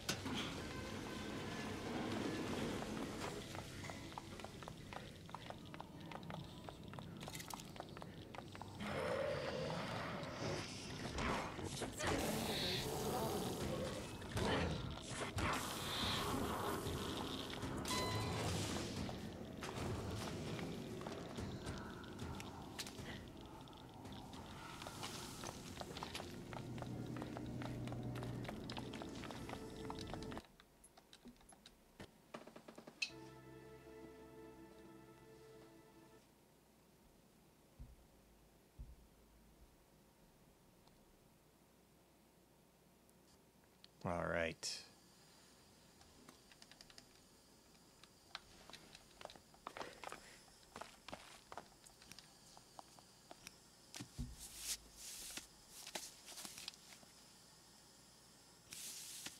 Amy, do you see anything?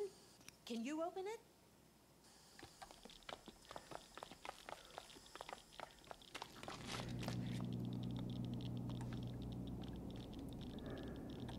Hurry!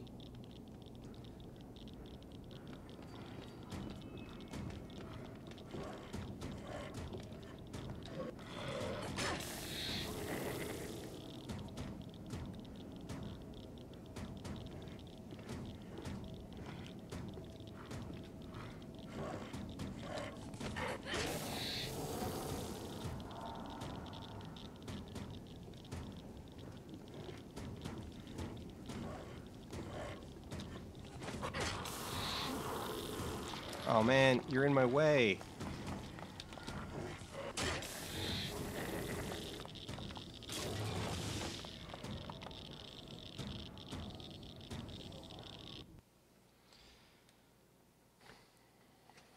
That was a really clean I'm feeling good about chapter 4.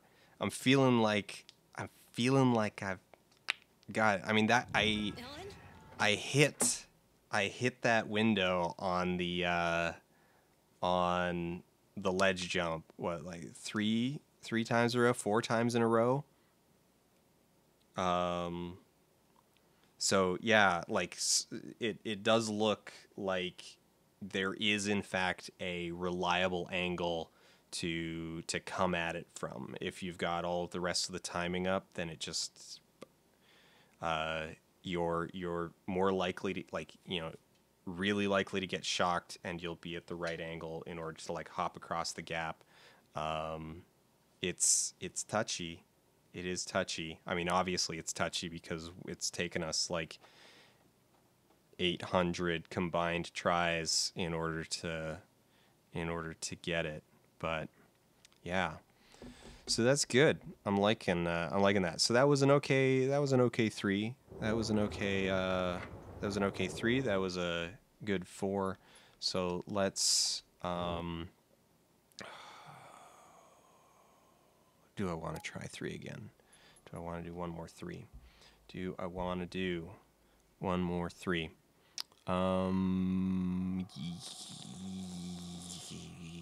No. I want to do a 4, and I want to see if we do have, if we got it consistent.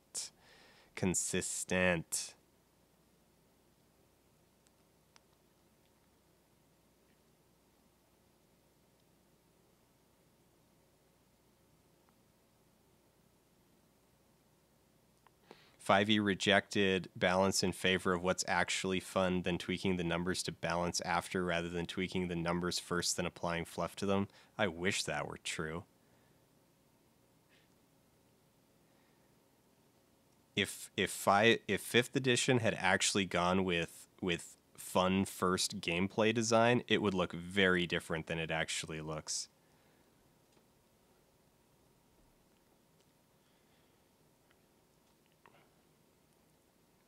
For the most part, overwhelmingly, 5th edition went with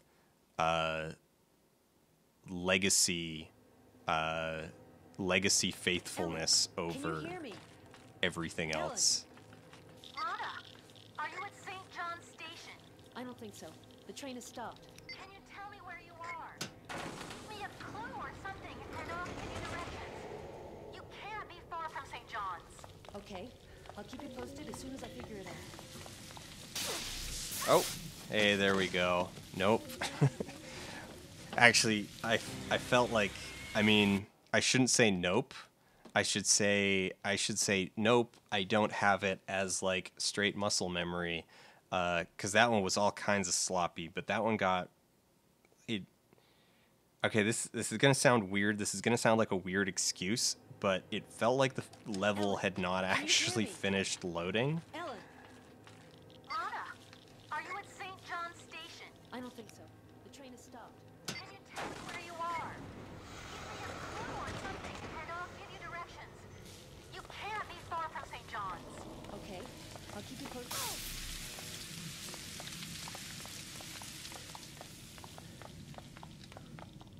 Yeah, there we go.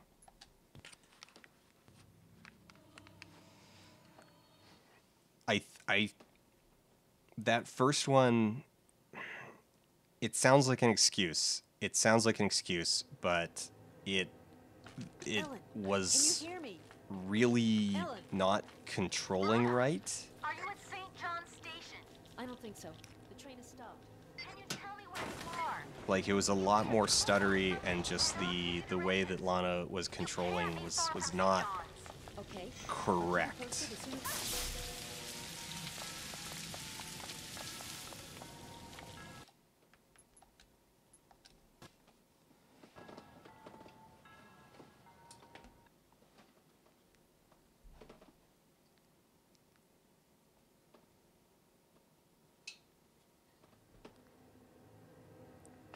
Ellen, can you hear me?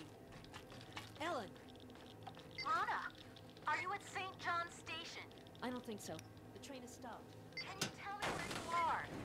Give me a clue or something, and I'll give you directions. You can't be far from St. John's. Okay, I'll keep you posted as soon as. I think I've got it.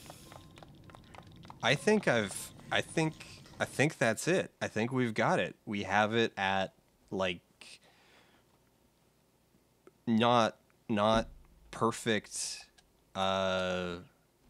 replication, not perfectly not 100%, but this arc. Ellen, can you This hear me? arc right here. So, okay. So I think to get the timing right, you need to clip through the door. Just purely for the timing of everything, so that you're that couple steps ahead. All right. Curve towards the left so that you're coming in, and then you're aiming kind of right for a couple of rocks. I'm gonna back up, and I'm gonna. Well, I'll go ahead and die. And I'll show you. Do you want to practice the kill wall skip? Nah, that one's hell. I don't want to. No, that one. I have successfully pulled it off once Ellen, now out can of you about hear me? 30 tries. Ellen, And I don't think so. The train has stopped. I don't think it's gonna. All right. You can't be far from St. John's. Okay. I'll keep It's you posted okay. as So soon as I figure it out. the hardest one is maybe the one you should practice, but it's not just the hardest. It is so hard and so unreliable because you are kind of really relying on you're relying on the game's random damage response system, like that Lana will stumble in exactly the specific way that you need her to stumble so that she will end up on the other side and not just die. Okay, so the spot you're aiming for. Okay, so if we look down, which is actually like really hard. Oh wait, I don't know. Can I sort of draw? All right, you can kind of see them through, and I will try to. Oh man, I wish I had just a like free draw thing. What can I? I'll use just text, I guess. We'll create like a really big O. And we'll make it red.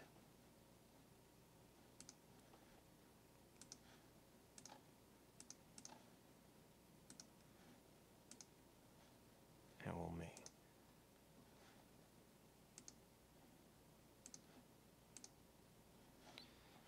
All right. Yeah, this will work. Okay. So these two rocks right here. This is like the jankiest way of doing it. But these two rocks right here, this right here, well,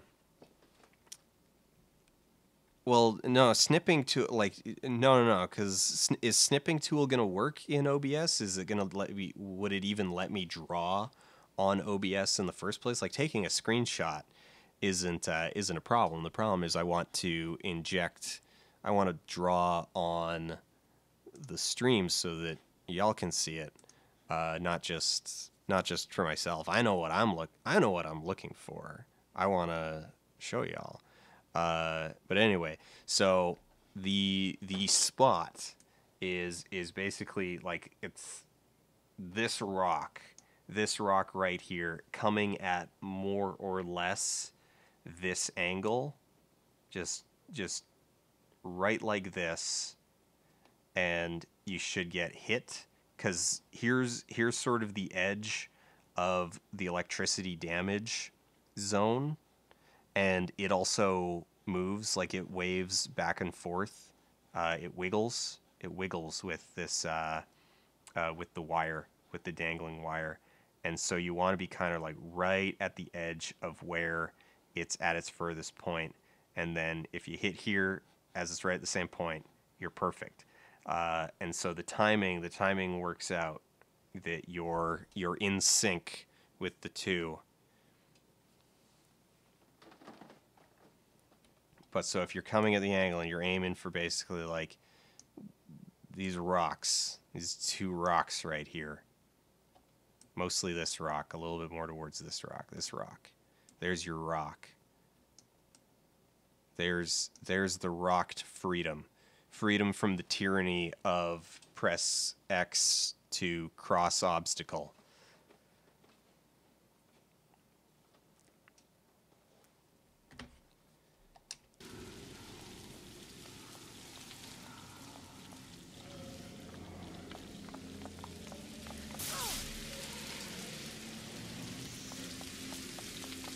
Just like that. There we go. Gonna delete this circle. Yes, I want to remove it. Yes.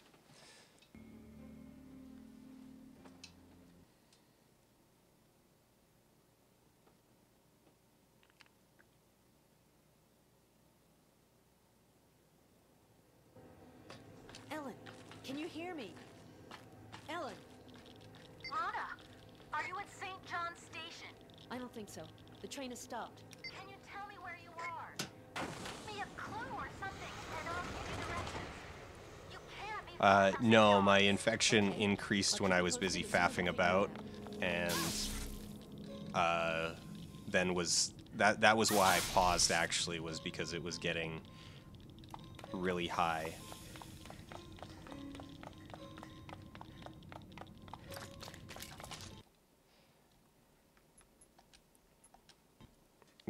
That got a little, that little bit there, that one not so clean.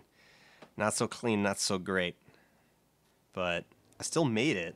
I mean, I didn't die, Ellen, so can you hear me? Ellen, I feel like I got this. Like I'm I feeling don't think so. The train has stopped. just Can you tell me where you are? absurdly overconfident here. It's great. It's exactly the kind of hubris that leads to the sort of high drama moments that speedrunning craves. And I gotta tell you, like, from a dramatic standpoint, from a performance standpoint, just how like frickin' unstable that looks with the way that I'm going across it now.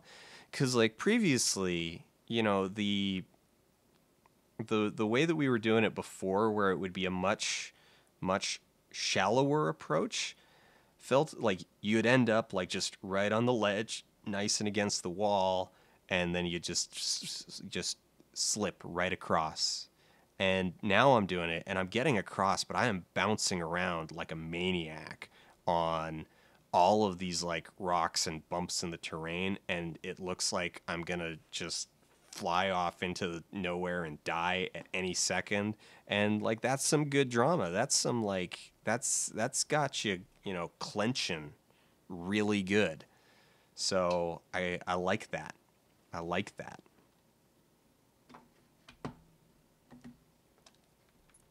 Let's do it one more time.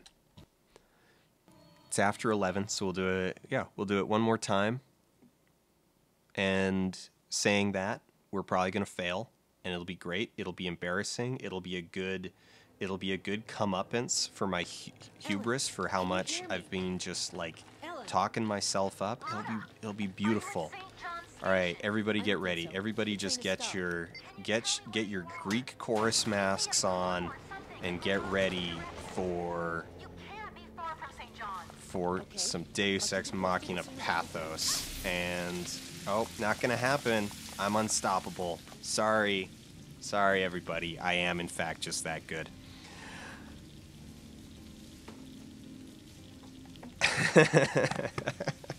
All right. All right. Well, this was fun. This was fun to. It was fun to come back to Amy and do it. I'm excited for submissions coming up in 2 weeks. Week and a half. Week and a half submissions for Summer Games Done Quick are coming back up. I'm really glad I got back into it. Once I pulled it back up, like actually at first I was just like, oh man, I kind of hate this game now, and I'm not sure if I actually want to ever speedrun it. But now that I'm doing it again, I'm like, actually, you know what? I like this. I like this. I do like this. I needed the break. I did need the break, but it's good. It's good. I'm excited again. I'm actively excited and really looking forward to submitting this. So let's stop hearing the voices inside Lana's head. Get an Alolan Vulpix plush to represent Vexel for the couch. Alolan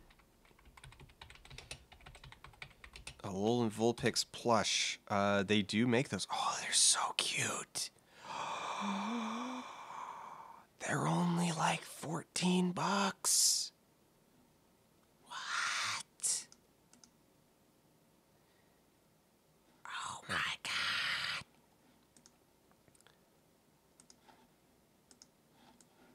Oh my god.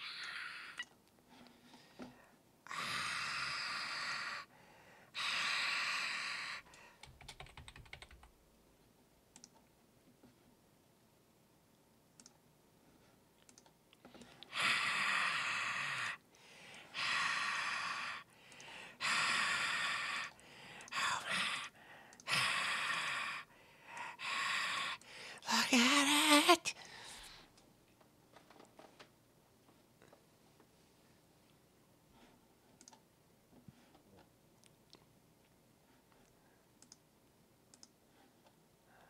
Anyway, what was I saying? What was I saying before that? Okay. So here are the things that that GDQ requires. Here's what we gotta fill out, and some of these I already know. Some of them I'm gonna have to work. The second one's kind of interesting. All right, game name. This is the full name of the game you're submitting. Use English translations when appropriate. It's Amy, obviously. Run description. Maximum 500 characters. So basically fit it into 2 tweets. 2 tweets length description. This is a quick description of your run, highlighting reasons why it would be a good fit for the event. We also would like to hear about significant changes to the route time or tricks since its last appearance at an event and what other participants there are if offering a race or multiplayer run. Okay, so we're not doing race or multiplayer run. It hasn't appeared before, so that second part is irrelevant. But I gotta do some great creative thinking on quick description of the run, highlighting reasons why it'd be a good fit for the event. I think I know these, but I need to be aware. I need to make sure that I don't quadruple guess myself, like that go through the whole process of being like, well, I know why I find it entertaining, and I think I'm combining a funny bad game with a reasonably entertaining, mechanically entertaining speed run and good commentary. That's what I think the selling point is, and then I just need to resist like super doubting myself and trying to outthink the organizers. I need to avoid just going like, oh man, okay, well, what do they want? What do they want to hear? What's their idea? That nonsense. Game console, easy. Category. You may add up to 4 categories per run. Every run must have at least 1 category. Now, I don't entirely know what that means. Now,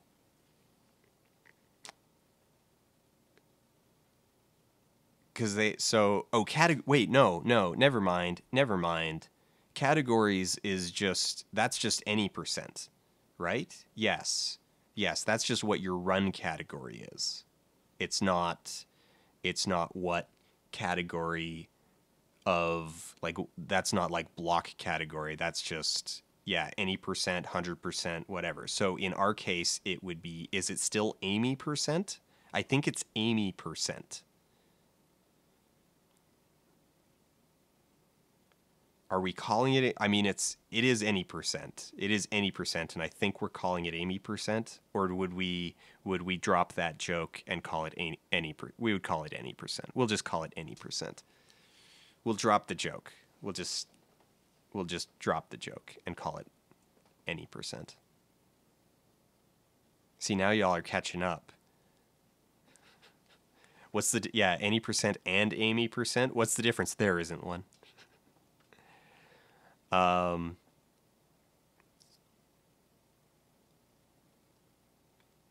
Sometimes have vanity categories.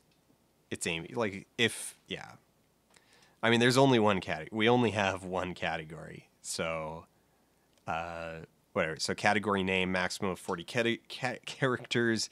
Category estimate, provide a real life, not in-game timer estimate that starts from turning on the console to your last input. Okay, so I need to say 60 minutes then. Because from turning on the PS3 to actually being ready to hit start is itself a few minutes. Because you got to wait for the PlayStation to boot up.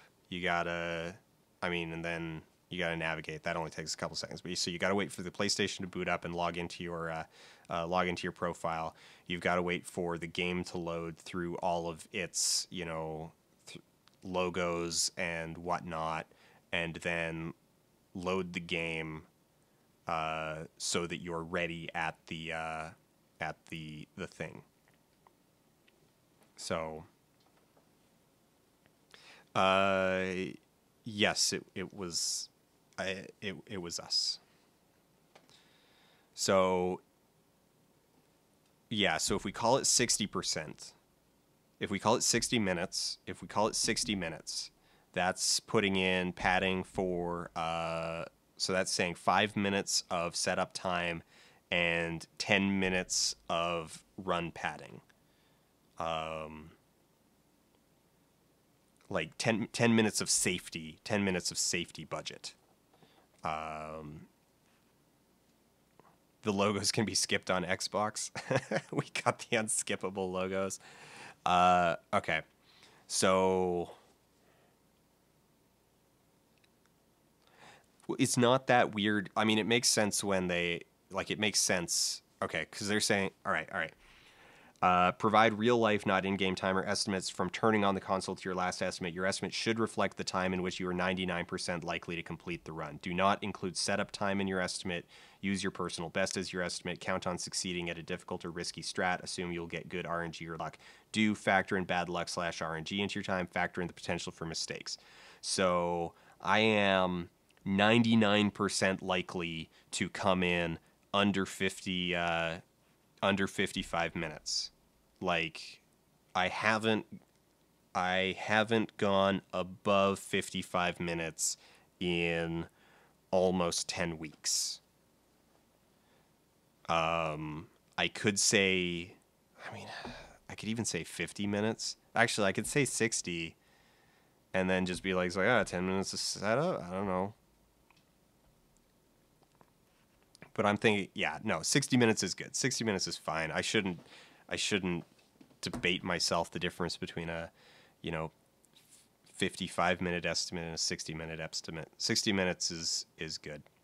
Because at this point, even when things go wrong, I'm still coming in usually under 50 now, or I'm always coming in under 55. Actually, I guess here's the thing here's the thing that I should avoid myself about. I don't want to cut it down. I figured out weeks ago. That it should be 55. Specifically because these times that are up on screen that I'm pointing at with a lot of energy that you can't see, these times, let me turn on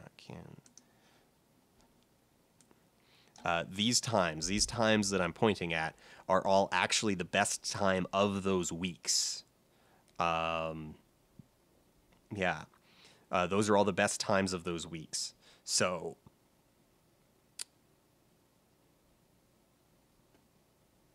if those are the best times of the weeks, some of those were above 50 minutes. Like the worst time in those weeks was above 50 minutes, but I don't think I've gone above 55. I came pretty close, like week 10, I think, or week 10 or 11, week 9. No, yeah, it was week 9, that 48 minutes, because we were like, well, at least it's under 50. Because my first run on week 9 was like 54 minutes, and it was awful, and I hated it. And then, yeah, so we haven't had an above 55 in a while. So 55 would be like, all right, things go wrong and you choke, and I choke. So yeah, so 55 minutes, assume 55 minutes for the run, 5 minutes for boot up. Doesn't include setup time, but they do say from turning on the console to last input. So I think 60 minutes. Because it's not setup time, but they say turning on the console.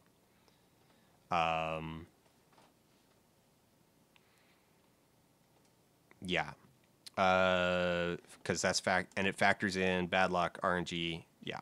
That's good. Category video. I've got a bunch. Videos of someone else's run will not be accepted, not a problem. Production values are not important as long as we can see what is going on. Twitch highlights, YouTube videos, and equivalent are acceptable. The video needs to show a time that is lower than your estimate, as your estimate needs to factor in mistakes in RNG. If your run has inappropriate commentary, we recommend dubbing new commentary. Now, my week 8 run, I'm probably still going to submit that one.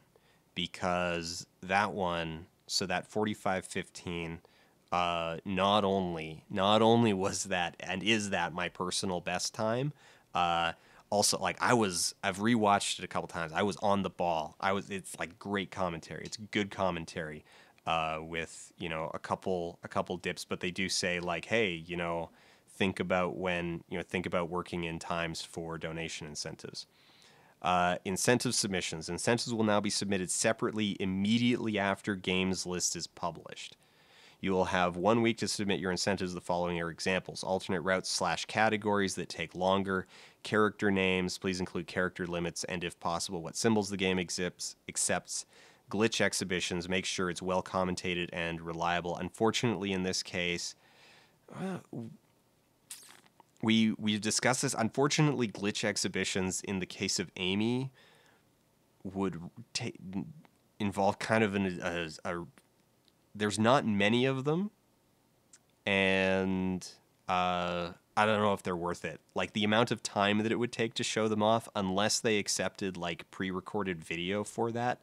Because if they would accept that, if they could just load up like, hey, we're just going to play a pre-recorded glitch exhibition because these take, like the loading times in between them is too long, a garbage showcase, basically. I don't know. Maybe they would, maybe they would accept that, a pre-recorded video of, it's worth asking. Different game languages, soundtrack suggested only where it adds in it, not an issue. Singing or other non-game related, not an issue. So the one thing that I've been considering, alternate routes / categories that take longer than your submission, would be the swag shots in Chapter 3. So we would, in fact, go, like, so it would be when we get back to Amy at the elevator, If the donation incentive is met, then we don't go down and shut off the mines. We just go straight to the other room and we go up the elevator, and then it's the breaking the boards from the top of the catwalk.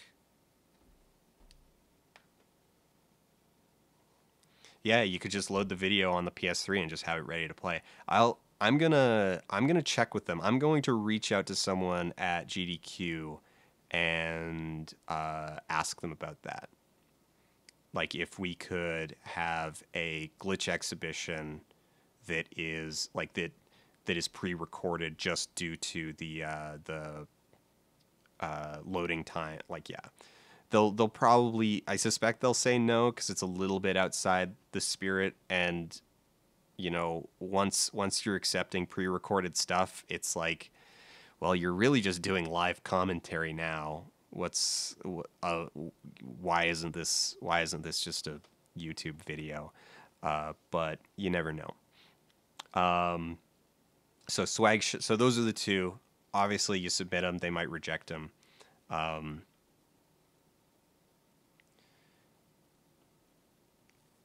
You don't know at this point. That's replacing swag shots for swag shots. The thing is that do it like maybe this is just me personally, but I think doing them from the top of the catwalk, where like you go down through the door and then like curve up, at least to me, like that's more impressive than just, you know, angling the camera a little bit up. And yeah, what's a swag shot in this context? Yeah, so the shot from the upper balcony into the second room, and you just break all the boards in the other room from the balcony. I think that's actually like it's kind of, I mean, it was a lot of fun. It was like when we first figured that out, that you could just do it from there, like back before we realized you could bypass that entirely. You know, it's visually kind of impressive and funny. And it's a little bit slower. Actually, it's a good bit slower. I mean, what did we cut off? Like 2 minutes, 3 minutes? Not quite that. Not quite 3. Like 2 minutes. We cut off like 2 minutes by going the other way. So it's a little bit longer, but not super longer. So it's just a little bit slower. It would still be within the generous estimate, assuming things are going okay, and yeah. So, and it has a nice clean deadline. It's like, all right, when we get back to Amy at the elevator on chapter 3, we got to know which way we're going. And yeah, so I'm thinking the swag shots incentive submission. I mean, let's be realistic. Like, I'm probably going to be at 2 a.m. We'll be lucky if there's like any. It couldn't be more than 1:30. Yeah, the longer I'm thinking about it, I'm talking through it, and it's like, well, wait a second. Like it cuts off like 2.5 minutes, almost 3 minutes of puzzle, but also takes time on the other end. So it's like it's a net saving, but it's not like you're just wholesale eliminating something. Yeah. I mean, the pathing is awkward, but I mean, I still remember the pathing for the for doing it that way, and you can't really screw up the path. Like, you can't really screw all of that puzzle up too bad. Like, you're not gonna game over in there. You're just gonna be like, you're just gonna get hung up on a corner, or something. It's gonna be inefficient, suboptimal. It's gonna be suboptimal rather than, you know, F to pay respects. So, yeah.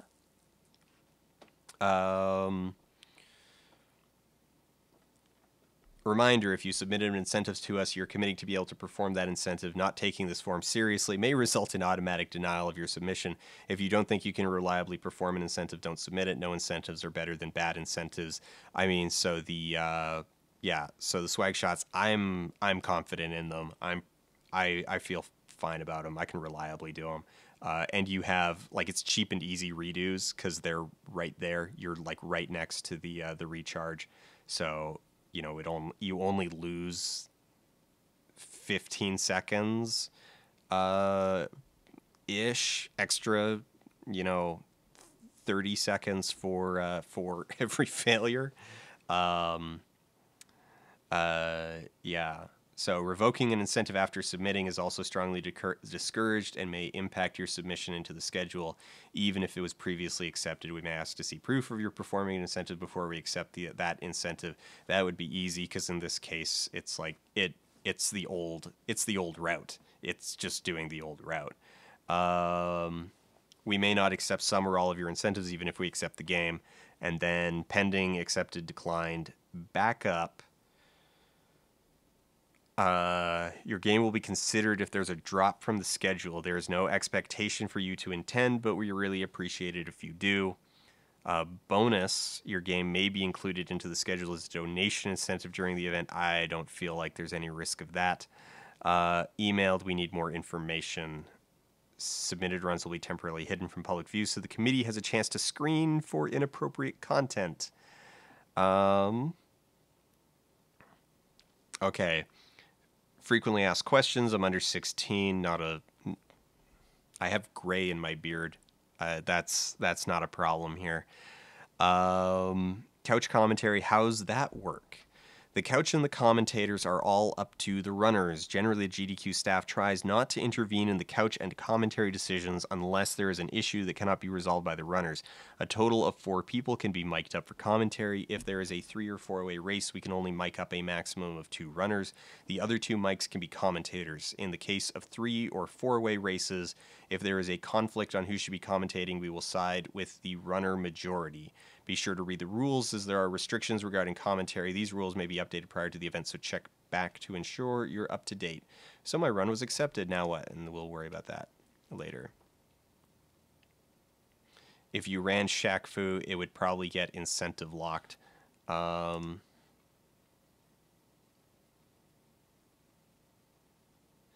ancient, so it's fine. What do you mean it would get incentive, or like that they would...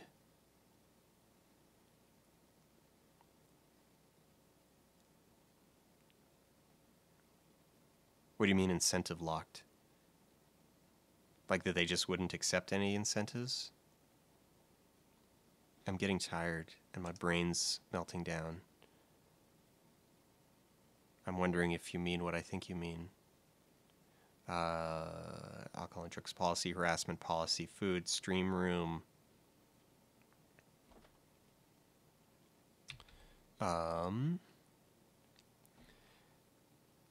Do not detract from the runner's presence without their consent. Signs, costumes, stuffed animals, grandstanding, or similar distractions should be discussed with the runner and staff beforehand. It is in line with the tone. The staff is aware of what is going to happen. Accepted behavior and appearance while on camera. Anyone in attendance is not allowed to have full masks and or bodysuits. Your identity must be easily discerned and your face visible. Self-advertisements such as holding up social media information, business cards, or other self-serving objects is not allowed on camera. Signs and or... Oh, that's audience. Okay, so I was like, but what about Pepsi Man from a couple... But he was on the couch. Don't touch anything. Don't go in the work area. The runner has final say. No flash photography. All right.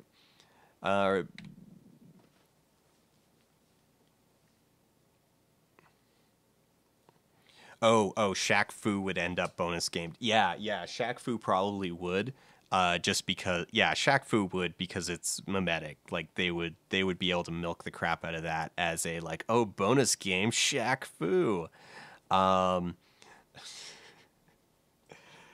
Maybe I should actually like get okay at Shaq Fu. So that was all the audience stuff. All right, acceptable behavior on stream as a runner or commentator. As a runner or commentator, your time on camera acts as a representation of not only yourself, but of Games Done Quick, the charity itself, as well as our sponsors and partners.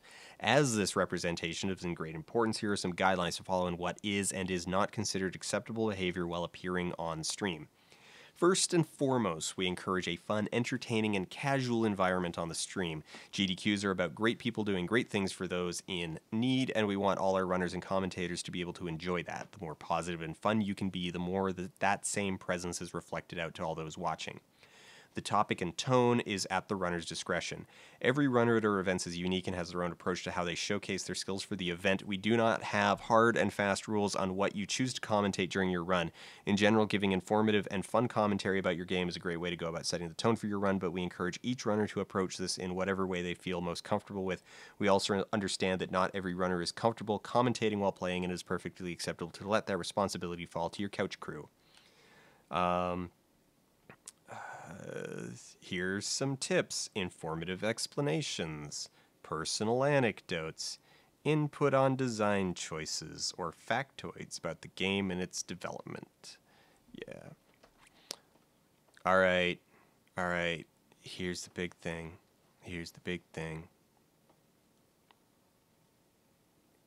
Regarding unacceptable behavior while on stream. Gotta keep Dan in line. Any speech or behavior that would fall under a violation of the harassment policy outlined above. This includes remarks that would be considered joking or tongue-in-cheek in nature. Good on them. There are clear lines we expect not to be crossed in the harassment policy. Those lines are to be respected while on stream. Swearing should be avoided. An occasional swear is not going to draw any ire from the staff, but we expect runners and commentators to keep the content of the run PG in nature, as Games Done Quick is a family-friendly event both in person and on stream. If you cannot control your language while being a representative, then you'll be subject to not being allowed to perform again as a runner or commentator. Avoid topics that are polarizing or controversial in nature. Avoid demonstrations of those topics via speaking, written material, clothing, etc. Examples include, but are not limited to, religious demonstrations or proselytizing, political demonstrations, campaign messages, or agenda, any sort of grandstanding intended to create controversy. Religious clothing such as a cross, hijab, or kippah is not against the rules. To be clear, we are interested only in blocking religious demonstrations or proselytizing, not religious practices. Remember that both staff and staff members and the current producer on tech have the ability to give instructions through the headset during your run. If staff members request you to stop a topic of discussion, behavior, or action during your run, you are expected to follow that request. Refusal or willfully ignoring staff input or warnings during your run will be subject to losing the privilege to perform run/commentary at future events or immediate removal from the stream in extreme cases. The nature of acceptable behavior, speech, and activity on stream is always at Games Done Quick staff discretion. So yeah, nothing really surprising. I think everything that we do have in the commentary and everything that we've got planned for the commentary falls well within that, including even sort of the planned segment on discussing the role of autism spectrum disorder within video games. I feel fine with that. Like, I know that some people in chat have had reservations about that, wondering if, like, oh, is that going to get us in trouble? Does that count as like political and polarizing? And I don't think so. Like, personally, and I mean, obviously, like, this is my my perspective on it is going to be maybe a bit more lenient, but I think that is a much broader category, and you know, it is advocating on behalf of a, you know, often underrepresented and poorly represented community. So I don't think, like, because it is ultimately going to be like, hey, you know, the tone of it that I'm looking for in writing it is really more along the lines of like, hey, video games often do this poorly. We can do better, you know. Yeah.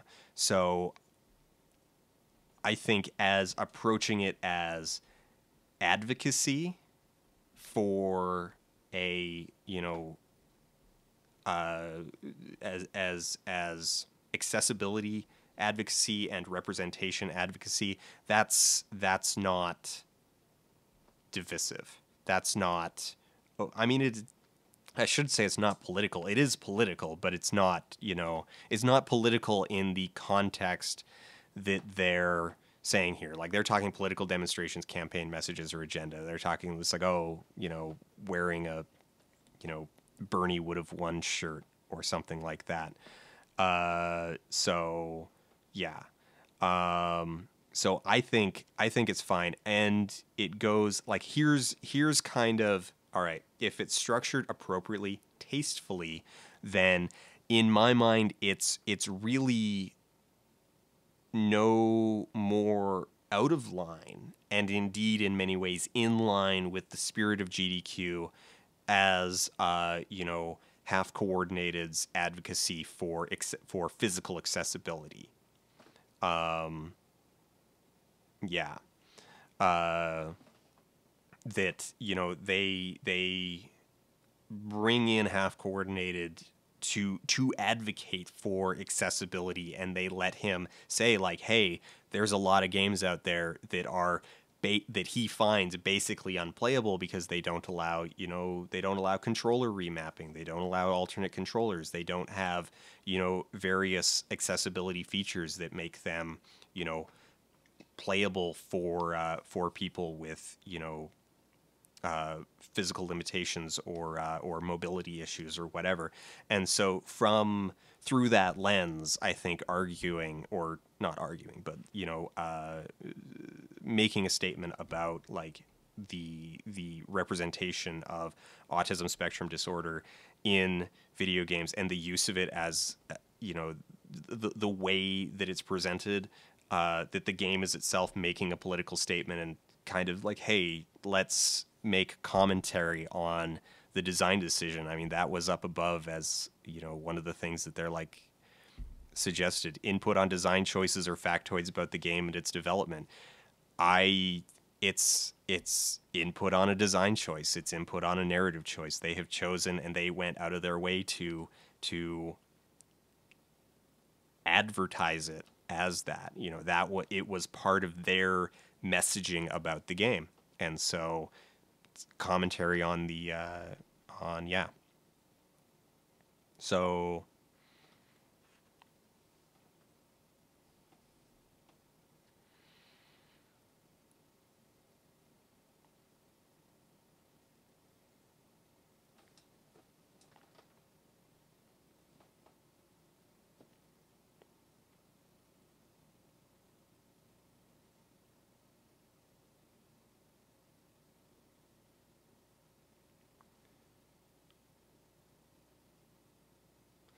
Glumbaron, you've got it. Demonstrate, like, the message is, so see how weird this game is about portraying autism. Let's not do that. That's actually a really great. That's a good distillation of it. So, yeah.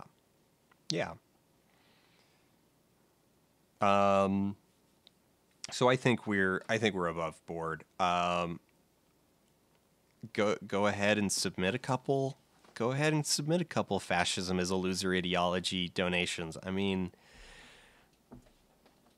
I don't know. Maybe they'll have maybe they'll have words with me after, like, hey, your people on Twitter submitted an awful lot of this one specific phrase. We caught on.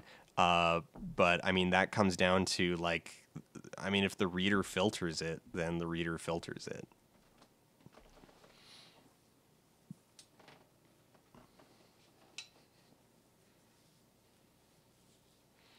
I'm not saying Dan shouldn't do it or this bad thing to bring up in general and worry about chat response and turning the moderators against him. So I think, okay, the counter argument that I would have there is that the chat moderators for GDQ already need to deal with a tremendous amount of just vile, they've been struggling with it for years of dealing with just a tremendous amount of like vile chat commentary when women show up, when trans women show up in particular, when any trans people show up. So I don't think chat turning toxic with re-memes when the subject of autism comes up is going to sour them against me. So that's my yeah.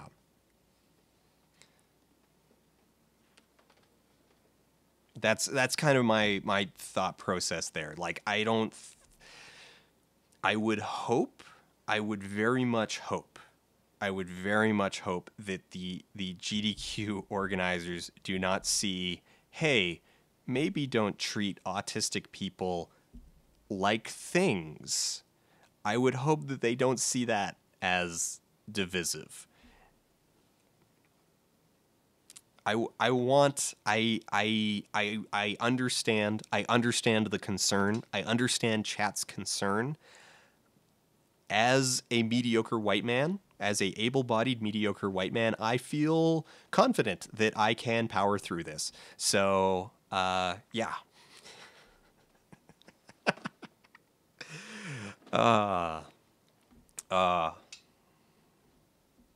Worst case, yeah, exactly. Worst case scenario, they whisper in your ear to change topics.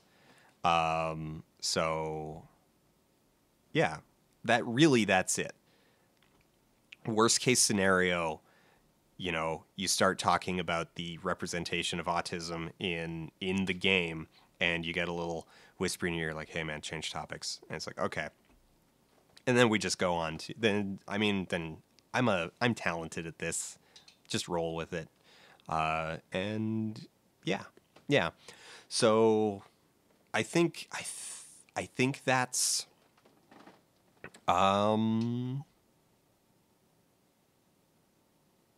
I think that's where we're at. I think it was a good evening. I'm really looking forward to submitting this. We'll